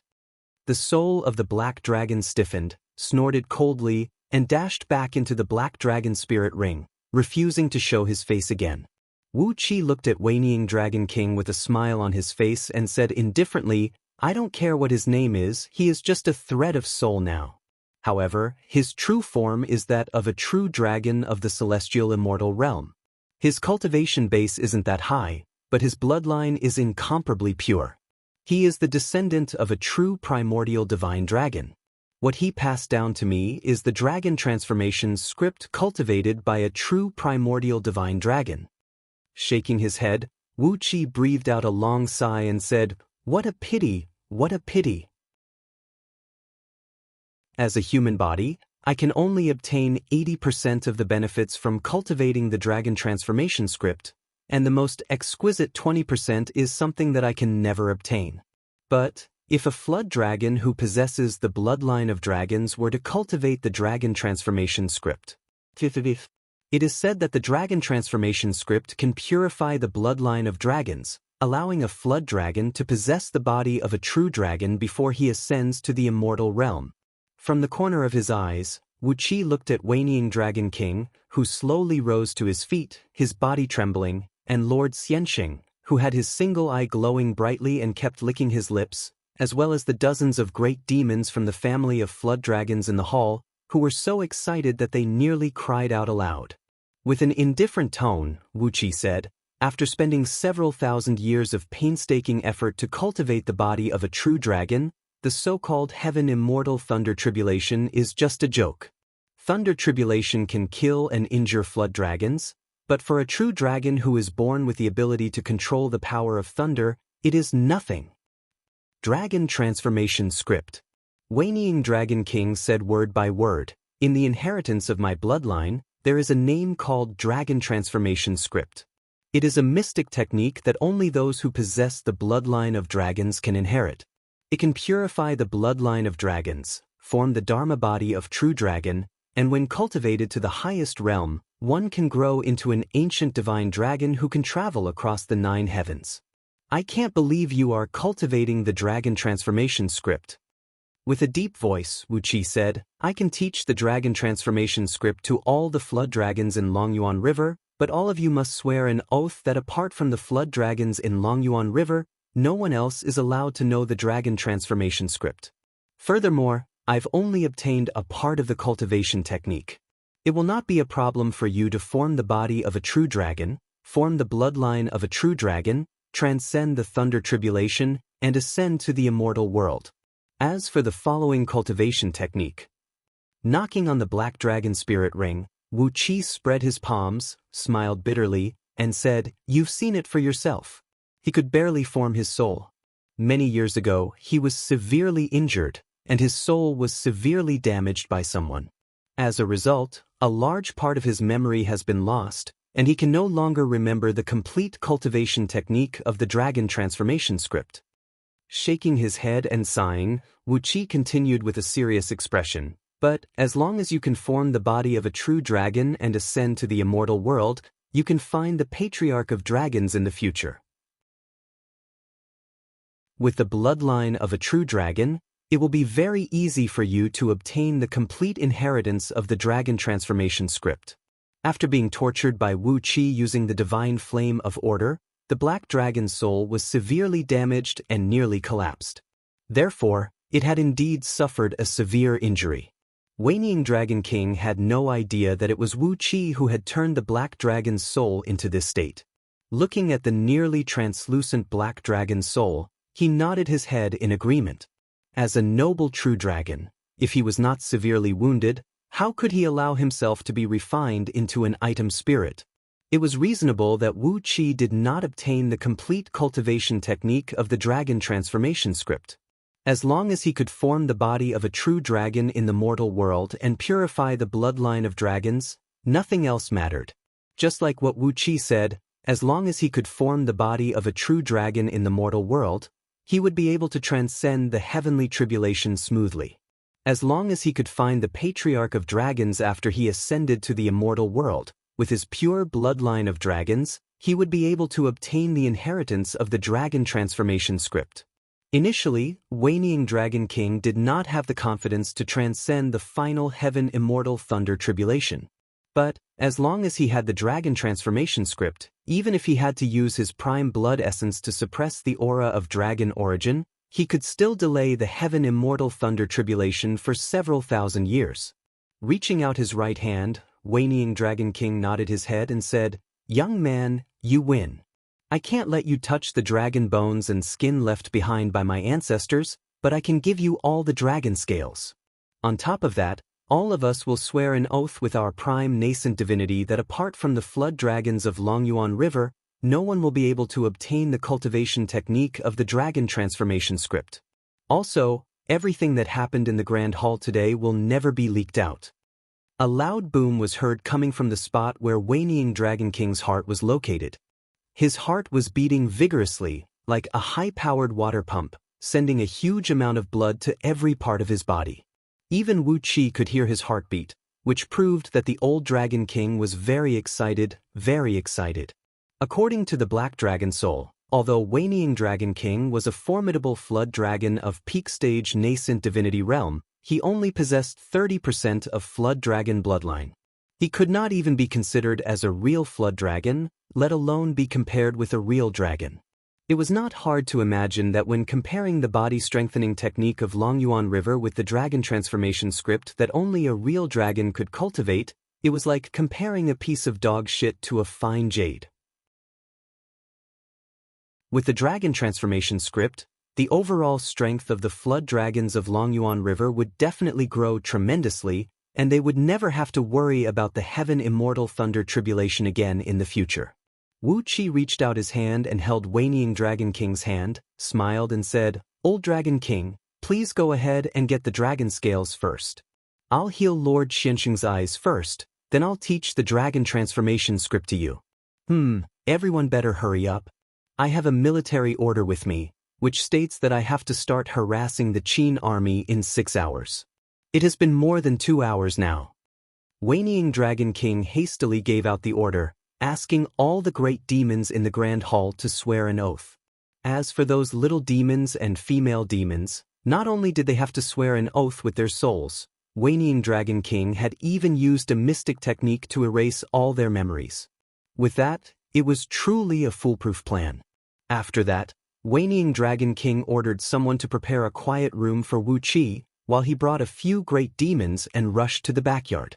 Inside the quiet room, Wu Qi used the drunken dragon incense to knock Lord Xianxing out, then summoned the chariot of 8 horses. He sat on the chariot of 8 horses, fusing his divine will into the chariot, activating the enormous energy of virtue gathered on the chariot, and drawing out the faith of countless common people in the chariot. Under Wu Qi's control, the power of faith transformed into a golden stream and injected into Lord Xianxing's body, then into his left eye. The power of faith from the common people was one of the most magical forces under the heaven, capable of breaking through time and space, and creating all kinds of miracles. Wu Qi had only used a tiny thread of willpower in the chariot of 8 horses, and he had already made Lord Xianxing's eye, which was dug out when he was young, grow back and recover quickly. He put away the chariot of 8 horses and woke Lord Xianxing up with the antidote. His eyes were flickering with a bright gleam as he looked around blankly. After that, he cupped his fist and gave Wu Qi a deep bow soundlessly and said, "Brother Wu Qi, there's nothing I can do to repay your great kindness. From now on we are brothers." Wu Qi smiled and cupped his fist in return. Lord Xianxing was a man worthy to be friends with, at least better than that cunning father of his. When he walked out of the quiet room, Waning Dragon King had already moved all the dragon scales left behind by his ancestors into the Grand Hall. Wu Qi did a quick count and found that there were over 30,000 dragon scales in perfect condition, just enough to form a small-scale universal stars formation on the Earth element dragon scale shield. As for the rest of the dragon scales, they were either shattered by the heavenly thunderbolts, or burned by the tribulation flame and could no longer be used. After shoving all the dragon scales into the black dragon spirit ring, Wuqi immediately taught Wanying Dragon King and all the flood dragons present the first transformation of the dragon transformation script. 15 minutes later, the water level of Longyuan River rose 10,000 feet, and the loud noise of the waves could be heard clearly from 10,000 miles away.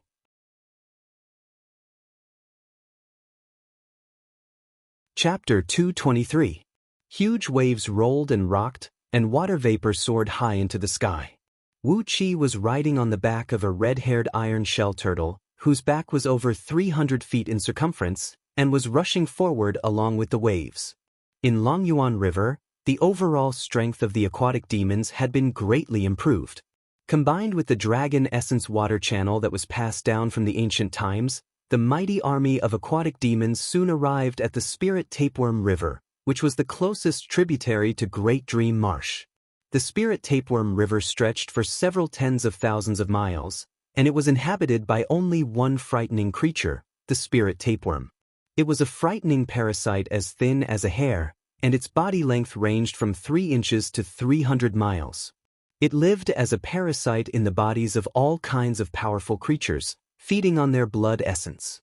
The strongest spirit tapeworm had a body length of 300 miles, and its overall strength was comparable to a peak-stage nascent soul demon beast. Once it bit through the skin, even a flood dragon would have all its body fluids sucked dry in an instant. Fortunately, the spirit tapeworm was also an aquatic demon insect, and was naturally controlled by the flood dragons from the Dragon King mansion in Longyuan River. Therefore, Wanying Dragon King had gathered all the spirit tapeworms in this Spirit Tapeworm River, and asked them to occupy it as their own territory.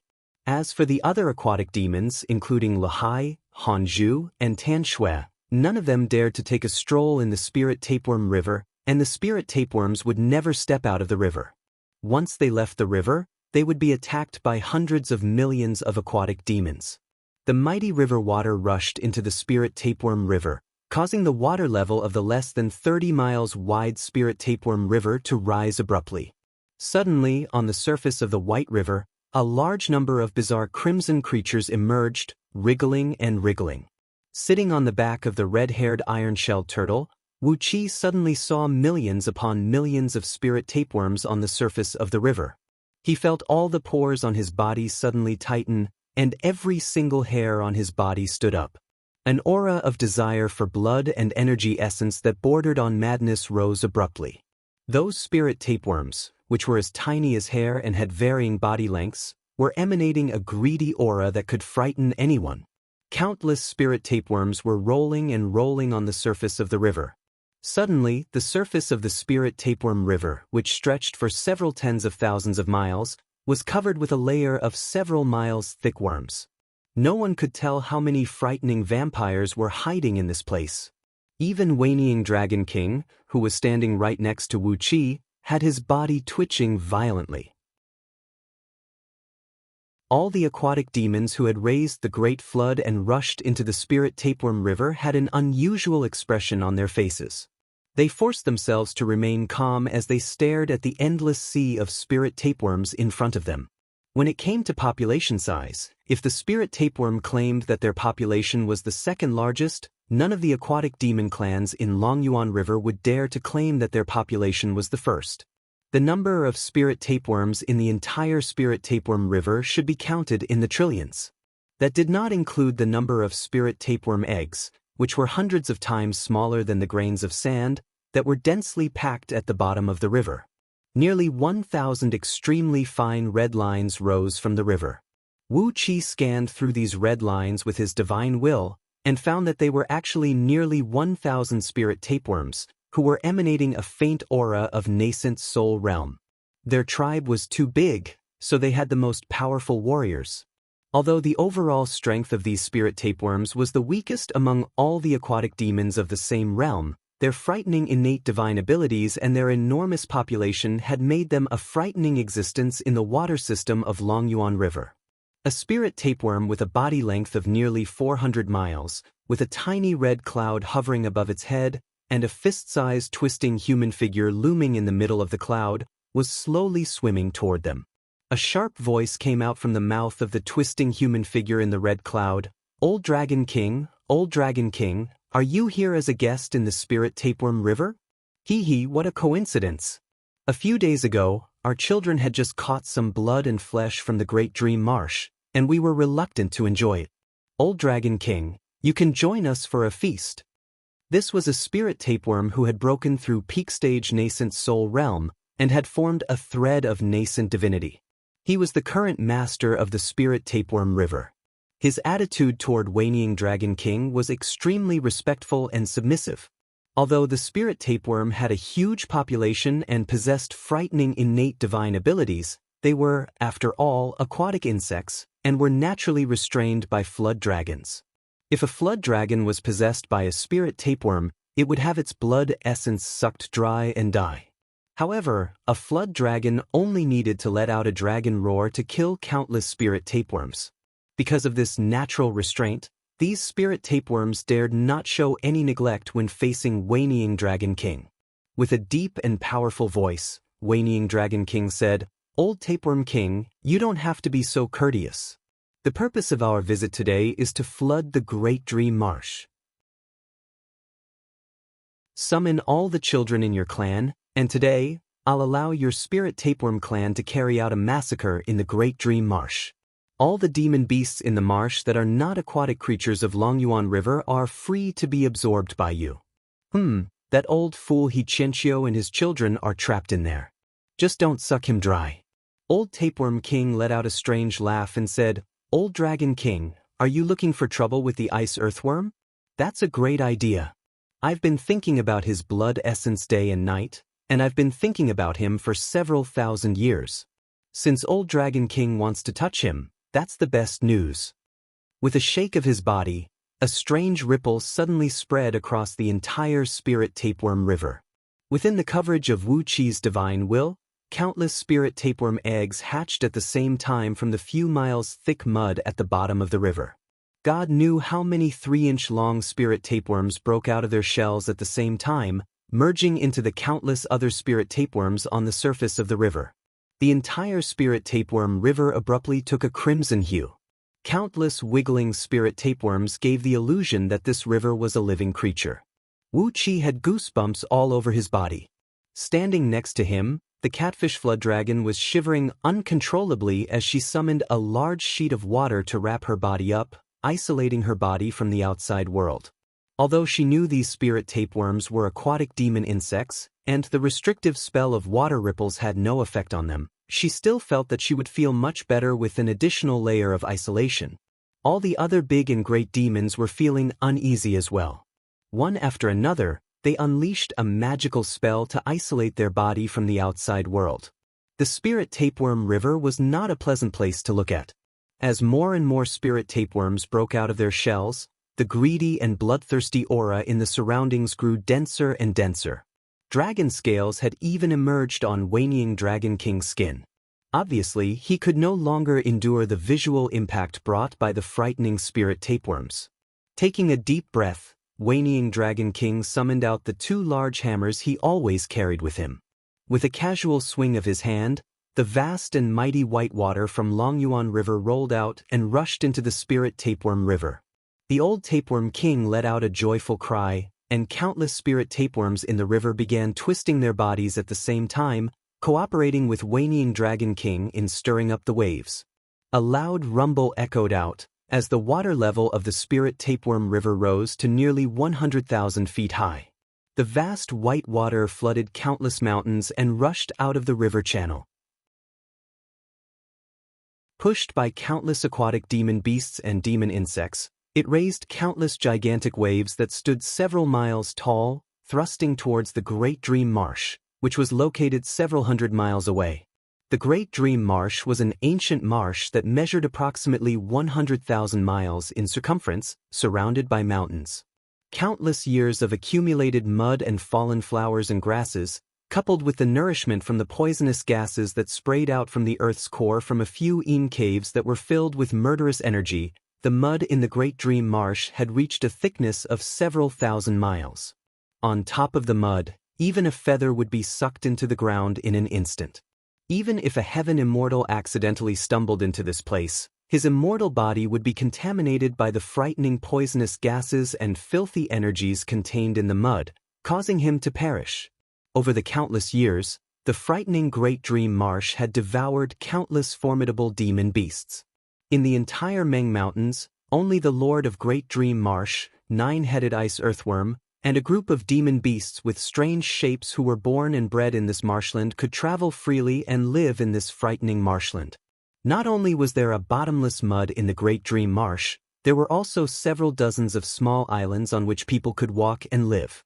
The nine-headed ice earthworm had raised a great number of livestock, which were kept on these small islands, the largest of which measured 1,000 miles in circumference. Currently, on a beautiful island that was located near the edge of the marsh, less than 30 miles in circumference, where flowers and trees were luxuriant and exotic flowers and grasses could be found everywhere. Hiqianqiu, whose body was covered in blood, was forcibly maintaining a crumbling defensive formation, firmly protecting the several dozens of weak and feeble demon birds around him, defending against the crazy attacks from several thousands of strange demon beasts and a nine-headed strange insect.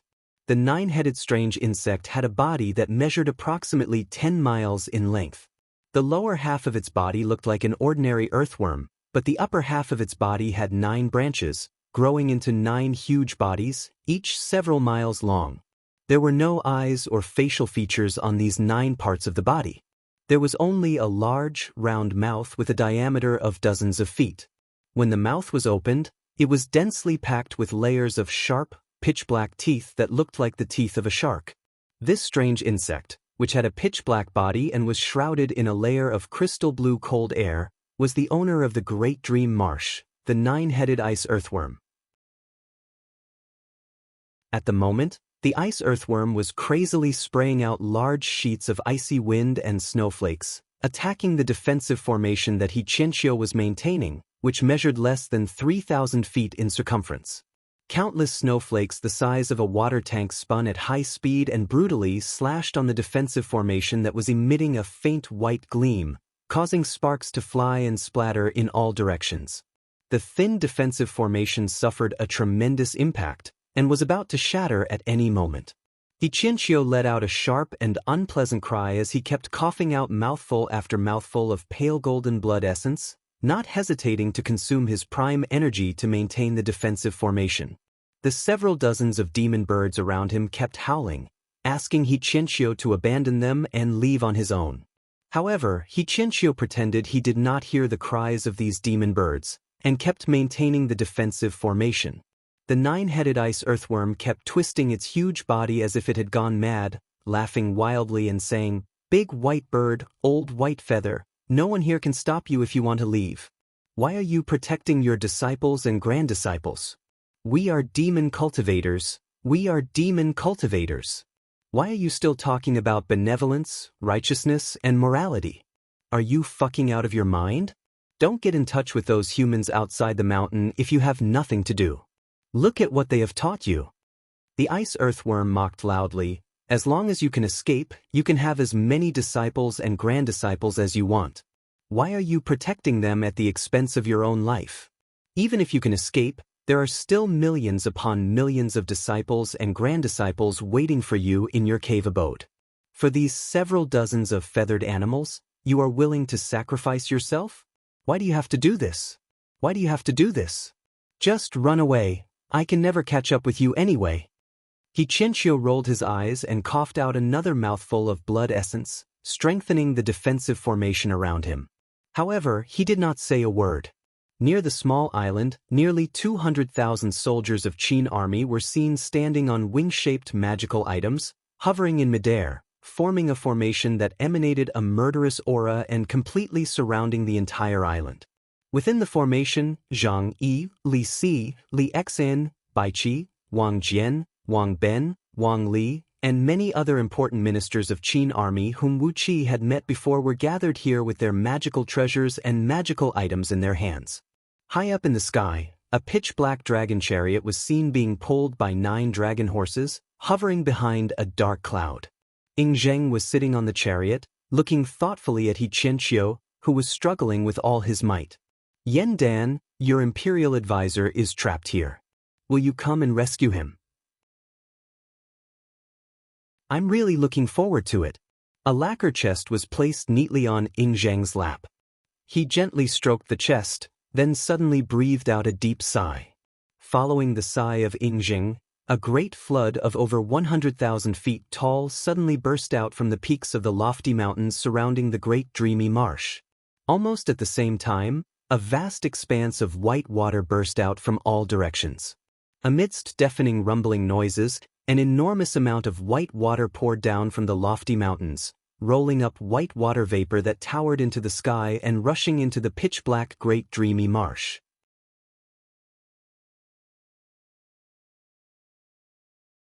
Chapter 224.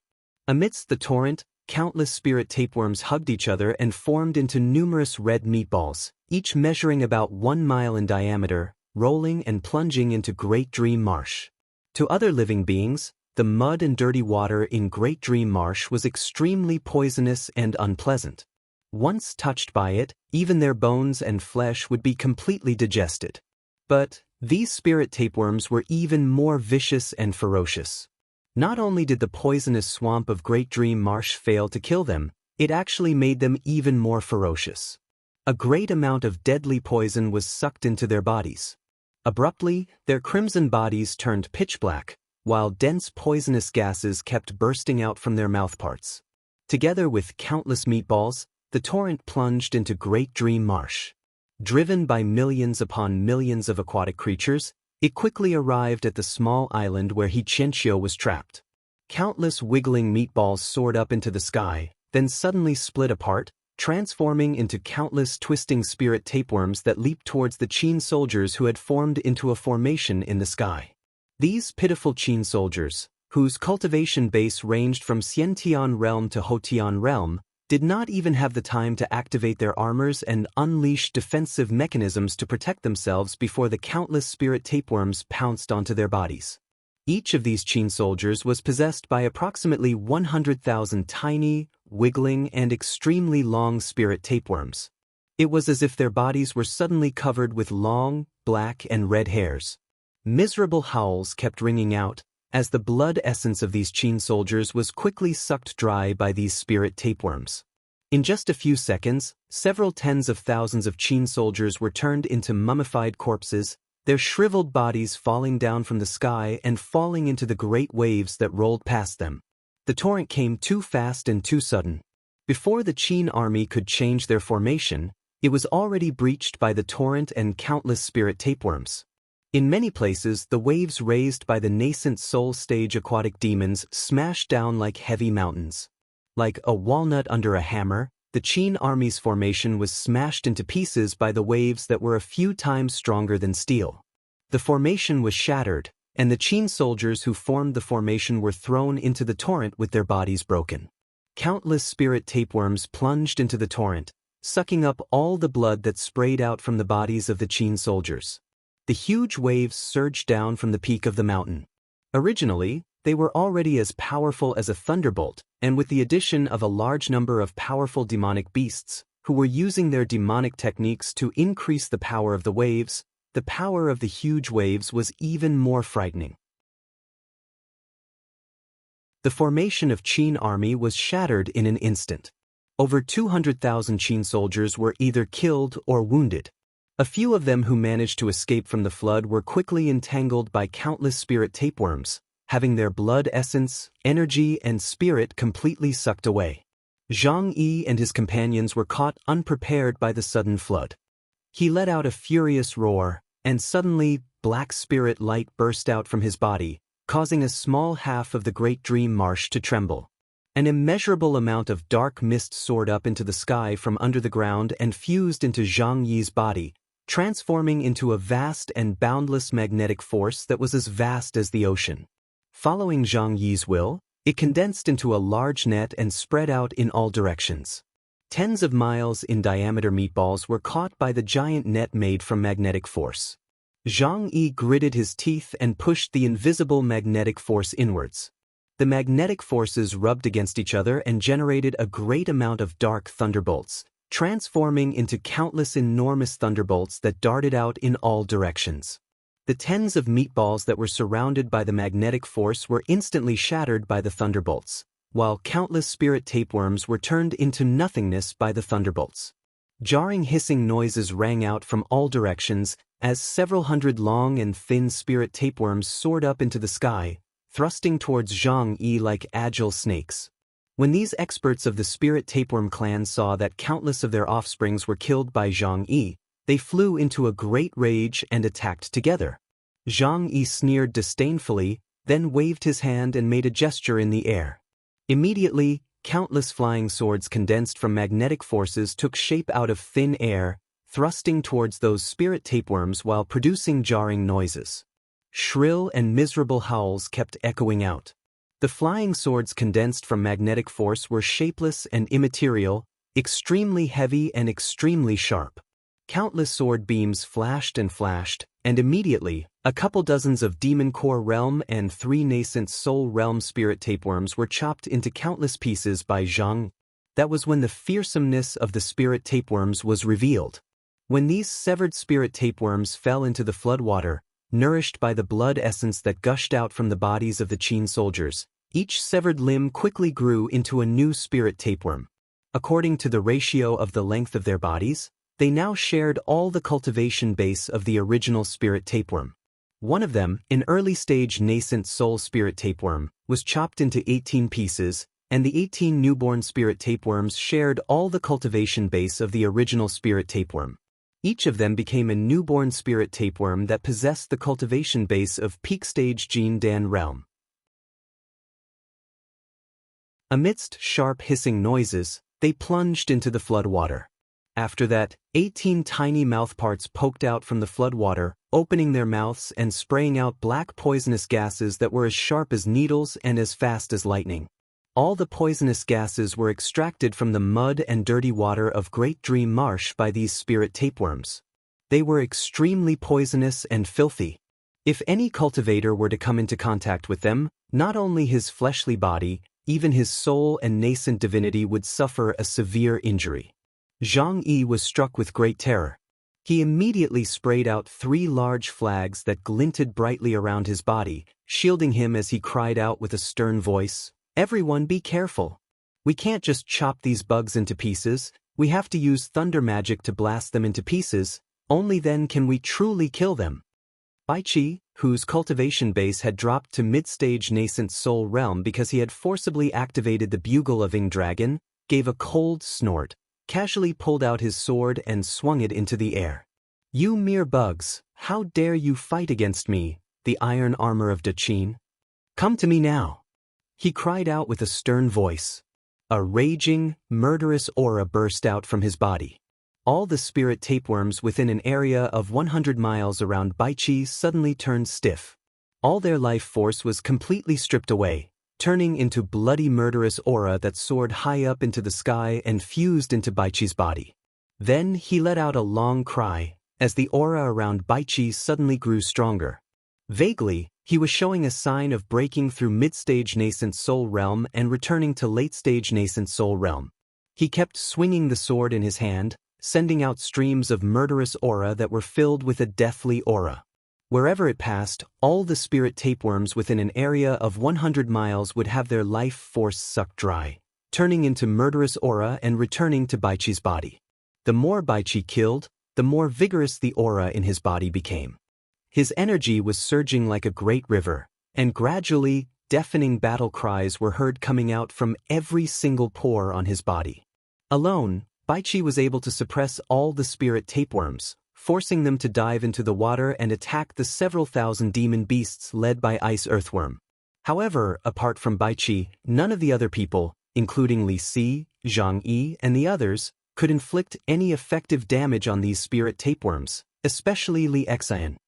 His divine ability was in the bow and arrow, and if he were to fight a human cultivator face to face, his skill in archery was almost invincible.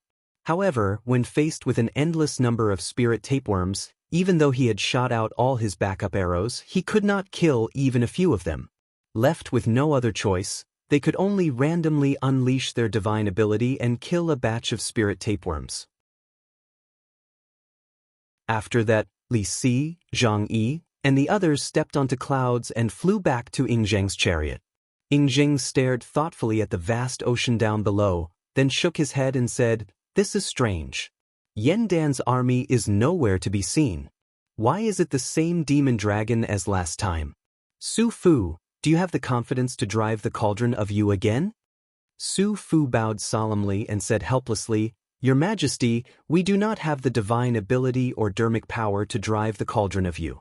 We need a huge amount of blood essence to perform the blood sacrifice. Only then can we activate the item spirit of the cauldron of you and unleash its divine power. However, these demon bugs have devoured all the blood essence down below.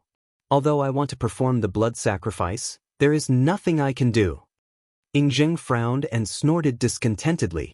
Looking at the raging ocean down below, he said coldly, "Then, let's just wait and see." The word made Li Si and the others shut their mouths. They were standing high above the clouds, looking down at the battle between nine-headed ice earthworm and the countless spirit tapeworms led by Spirit Tapeworm King. The ocean had turned crimson, and countless spirit tapeworms were rolling and wreaking havoc in the water. The several thousand demon beasts brought by Ice Earthworm tried their best to kill several million tiny spirit tapeworms, but they were soon drowned by the endless number of spirit tapeworms. As the bodies of spirit tapeworms were extremely tiny, at the same time, there could be several million, or even tens of millions of spirit tapeworms clinging onto the bodies of the enormous demon beasts, sucking their blood essence. One after another, demon beasts rolled and rolled on the ground, howling miserably as the spirit tapeworms rushed up to them and sucked out their blood essence drop by drop. In just a short 15 minutes, nearly 1,000 formidable demon beasts were killed by the spirit tapeworms. After absorbing enough blood essence, those spirit tapeworms would use a part of their energy essence to catalyze their bodies and increase their strength, while the other part of their energy essence would be transformed into countless spirit tapeworm eggs, shooting out from their tails. In just a blink of an eye, trillions of spirit tapeworm eggs were laid. After being accelerated by Spirit Tapeworm King, these eggs quickly hatched into newborn spirit tapeworms, throwing themselves towards those demon beasts with no regard for their own safety. As for Spirit Tapeworm King himself, he brought a large group of nascent soul spirit tapeworms and tightly entangled ice earthworm. The several hundred miles long Spirit Tapeworm King was like a razor-sharp steel wire, coiling around ice earthworm's body countless times. He tightened his grip on the ice earthworm's body, causing a thin line of blood to appear on its body. Drop after drop of blood essence oozed out from ice earthworm's body, being crazily devoured by those nascent soul spirit tapeworms. Ice earthworm shivered from head to toe in pain, trying desperately to drill deeper into the mud. If it were some other demon beasts with different appearances, as long as ice earthworm entered the mud, he would not be able to chase after him. However, spirit tapeworms had a unique body structure, and their innate abilities were bizarre and ferocious. No matter how strong the poison was, it could not hurt them at all. Countless spirit tapeworms followed closely behind ice earthworm and burrowed deep into the mud, entangling and strangling him. Even though ice earthworm had sprayed out a large sheet of ice and frost, freezing and shattering countless spirit tapeworms, it could not stop Spirit Tapeworm King from strangling him. Natural nemesis, the ice earthworm is finished. Zheng stared coldly at the place where ice earthworm had burrowed into the mud, then said in a cruel voice, "Who has the means to deal with these venomous bugs?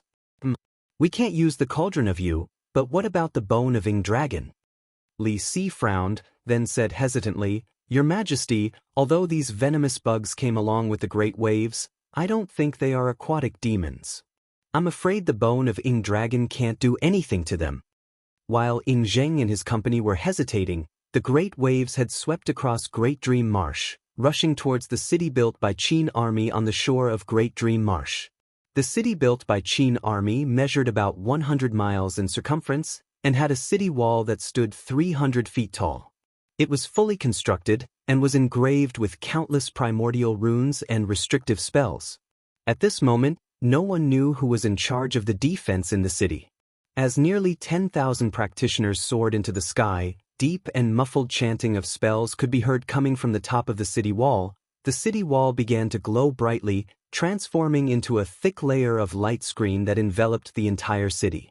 The Qin army's barracks in the city remained unmoved, but the several tens of thousands of barbarian commoners who were working outside the city were struck with a bloody misfortune. Countless spirit tapeworms swarmed over, and before they could let out a miserable howl, they were already turned into dried corpses by the spirit tapeworms. On the small island where Qianxiu was trapped, a large white crane, about 1,000 feet long, soared into the sky. It was Qianxiu's true form. A melodious crane cry resounded through the clouds. "Old demon dragon, I didn't expect that the first person who came to rescue me would be you. Strange, old bear and the other bastards who have no sense of brotherhood, where have they gone to?" Sitting on the back of the iron-shelled turtle, Wu Qi was also looking left and right.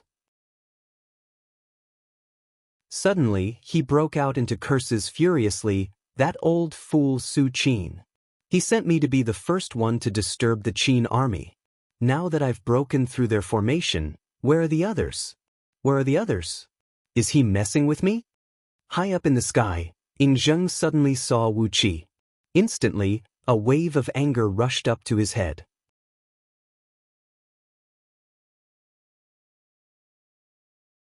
Chapter 225.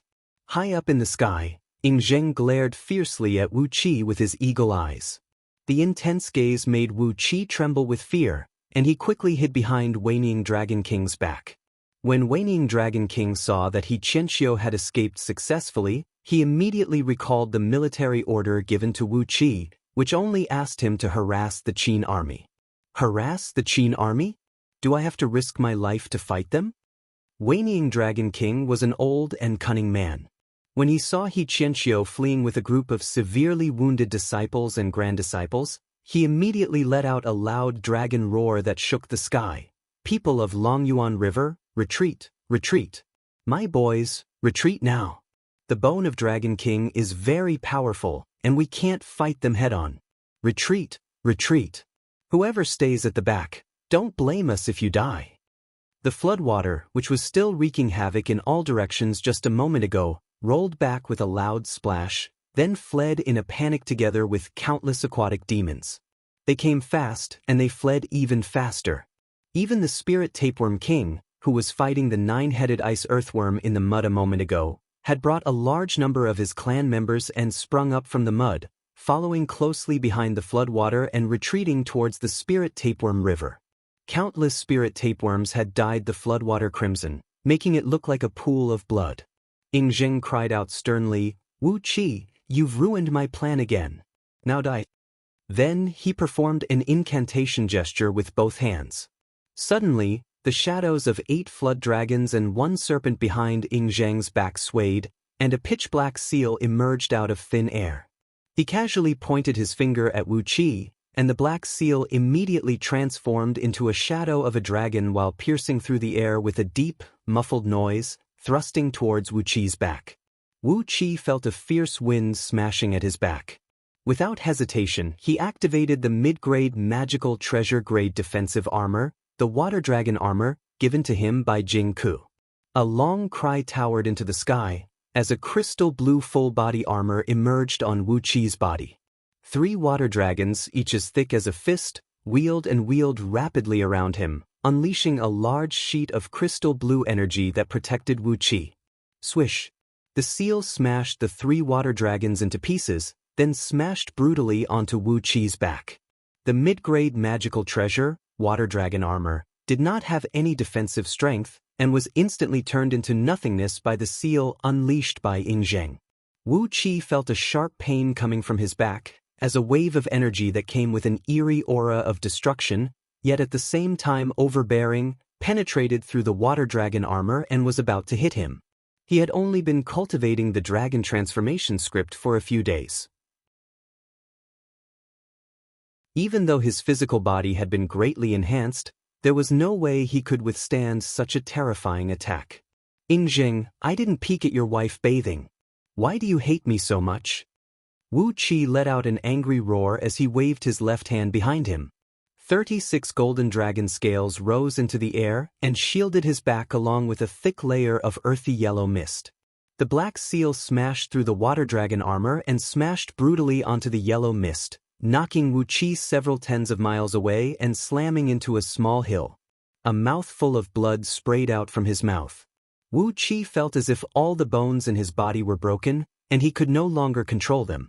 Although Wu Qi had taken out all the defensive treasures except for the Silver Lotus, he was still nearly killed by Ying Zheng with just a casual strike from Ying Zheng. If not for the Earth Element Dragon Scale shield being extremely powerful and possessing a defensive strength far greater than ordinary magical treasures, Wu Qi would have been killed by Ying Zheng on the spot. Before Wu Qi could recover from his shock, and before Wanyin Dragon King, who was also standing on the back of the iron shell turtle, could come to his rescue, Ying Zheng had already let out a furious roar, pulled out the sword of Qin Emperor and thrust it towards Wu Qi. At the same time, fearing that Wanyin Dragon King might save Wu Qi, Ying Zheng sneered and formed 9 black seals, thrusting them towards Wanyin Dragon King.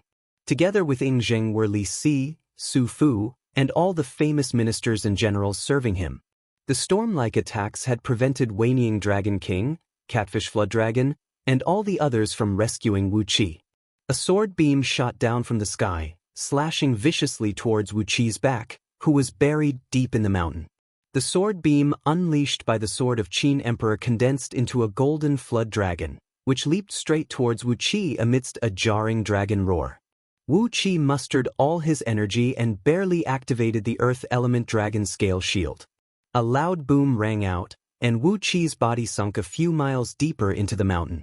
The sword beam was blocked by the Dragon Scale shield, but the tremendous force it carried had nearly shattered Wu Qi's body. However, the sword did not vanish. Instead, it kept spinning at an incredible speed, piercing through the yellow mist formed by the Earth Element Dragon Scale shield like a drill. It seemed determined to pierce through the shield and kill Wu Qi. A dragon cry rang out from Wu Qi's finger, as the item spirit of the Black Dragon Spirit Ring poked its head out, its eyes gleaming brightly. A large number of black dragon scales shot out from the Black Dragon Spirit Ring, coiling around Wu Qi's body and forming into a mighty dragon scale soft armor that took the shape of a true dragon. The black airwave soared into the sky and fiercely collided with the dragon-shaped sword Shadow, completely annihilating the peerless sword Shadow. Wu Qi suffered a tremendous shock.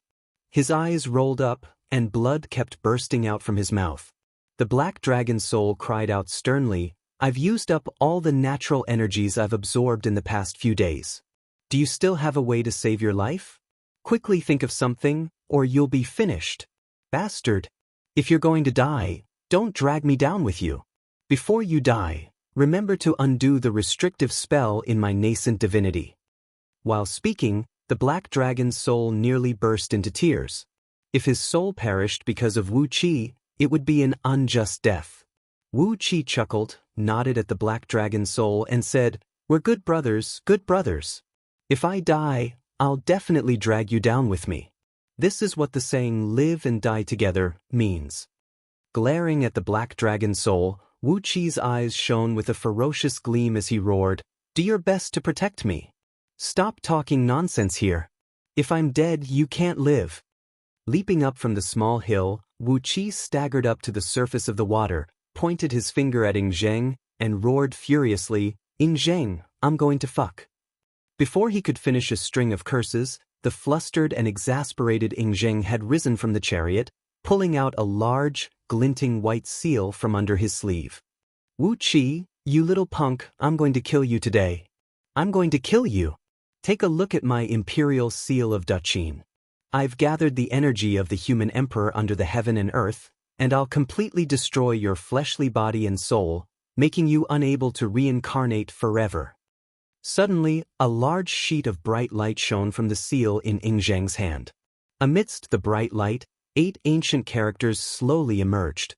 Upon the appearance of these characters, Wu Qi, who was enveloped by the bright light, could not move at all, his body stiff as he hovered above the water. Looking at the imperial seal in Ying Zheng's hand, Wu Qi could not help but curse in his mind, "What a shameless bastard! As the emperor of Duchin, how could you use a spirit item like the imperial seal to kill me, a little cultivator of Jindan? Can you be any more shameless than this?" Ying Zheng grinned hideously and was about to smash the imperial seal down. A dragon roar towered into the sky from the surface of the water, as Lord Xianxing's eyes burst with wisps of flame. Suddenly he transformed into a flood dragon and rushed next to Wu Qi, grabbing Wu Qi and plunging into the water. But when Lord Xianxing, who came like a bolt of lightning, had just arrived next to Wu Qi, he was shown by the bright light emitted by the imperial seal, and his movement became 1,000 times slower. Slowly, he wrapped his arms around Wu Qi, inch by inch, then slowly plunged into the water. Wherever the bright light enveloped by the imperial seal shone, not only was the space sealed, even the time was slowed down by 100 times. Lord Xianxing's movement was forcibly slowed down by 100 times, making him look no different than a snail. Whinnying Dragon King was scared out of his wits. "Ying Zheng, if you dare to kill my beloved son, Lao Tzu will fight you to the death," he cried out with a stern voice. Ying Zheng grinned hideously and held the bone bell of Ying Dragon in his hand. "Whinnying Dragon King, let's see if you have the qualification to fight me to the death. Today, I've sacrificed 100 years of my life to unleash the imperial seal, because I want to kill all of you." Thousands of miles away, on the peak of a lofty mountain, a majestic dark horse was seen munching on a basket full of 1,000-year-old ginseng, 9-leaf ganoderma, and some other spirit herbs that had been washed clean. A small stool was placed on a rock, and a burly man with long hair hanging loosely over his shoulders, clad in a heavy armor of Qilin treading on the moon, and having a pair of double pupils in his eyes, was seen sitting upright on the stool, looking at the battlefield thousands of miles away with a bright gleam flickering in his eyes. "Ying Zheng, the Emperor of Qin." The burly man rested both hands on his knees, looking like a fierce tiger sitting cross-legged on the top of a mountain. He was emanating a domineering aura that made people bow their heads and worship him. With a faint smile on his face, he looked at Ying Zheng and said coolly, "Do you know that I've been waiting for the day to fight you for over 2,000 years? Your sons and grandsons are no match for me. Bring me the spear." The burly man reached out his hand and made a grabbing gesture. 6 burly bodyguards, tall and burly, their skin glinting with a faint golden gleam, carried up a coiling dragon spear, as thick as a bowl and measuring 24 feet long, and handed it over to the burly man. When the burly man held the pitch-black coiling dragon spear in his hand, a sharp and jarring dragon cry suddenly rang out from within the spear. "Activate the myriad corpses formation and kill all the generals and ministers of Qin army. The army of Yen has yet to arrive, and I'm too lazy to find out what kind of strategy they have in mind." An excited smile emerged on the burly man's face. He laughed wildly and said, "In the face of absolute power, all strategies are just like flowers in a mirror or the moon in the water, which can be easily broken. Only a power that can dominate the world can stir the clouds in all directions." Suddenly, the burly man sprung up into the sky and sat on the dark horse. He threw his head back and laughed wildly and said, "Too bad, you're not here with me. You won't be able to see me raise the spear and ride the horse once again, sweeping across all the so-called heroes and mighty figures under the heaven. Ug, oh Ug. Watch me kill Emperor Qin today." With a thrust of the spear, the burly man and his horse broke through the void and arrived behind Ying Zheng in a blink of an eye. Before Ying Zheng could kill Wu Qi and Lord Xianxing, the coiling dragon spear of the burly man had already smashed brutally onto Ying Zheng's back with a murderous intent that could destroy everything. Ying Zheng roared furiously. The shadows of 8 flood dragons and 1 serpent rolled and rolled behind him, while a tremendous force was sent flying backward along with the imperial seal in his hand. The coiling dragon spear and the imperial seal collided, causing blood to spray out from both the burly man and Ying Zheng's 7 apertures. Ying Zheng cursed furiously as he was knocked flying 100 miles away by the spear. Meanwhile, the burly man was laughing wildly as he rode back quickly, trying to offset the tremendous force from Ying Zheng's imperial seal. At the same time, he drew out the sword hanging on his waist and swung it forcefully towards Li Si's head, who was just inches away from him. Li Si cried out in alarm and retreated hastily. The edge of the sword brushed past his shoulder, cutting off a thick piece of flesh about the size of a palm.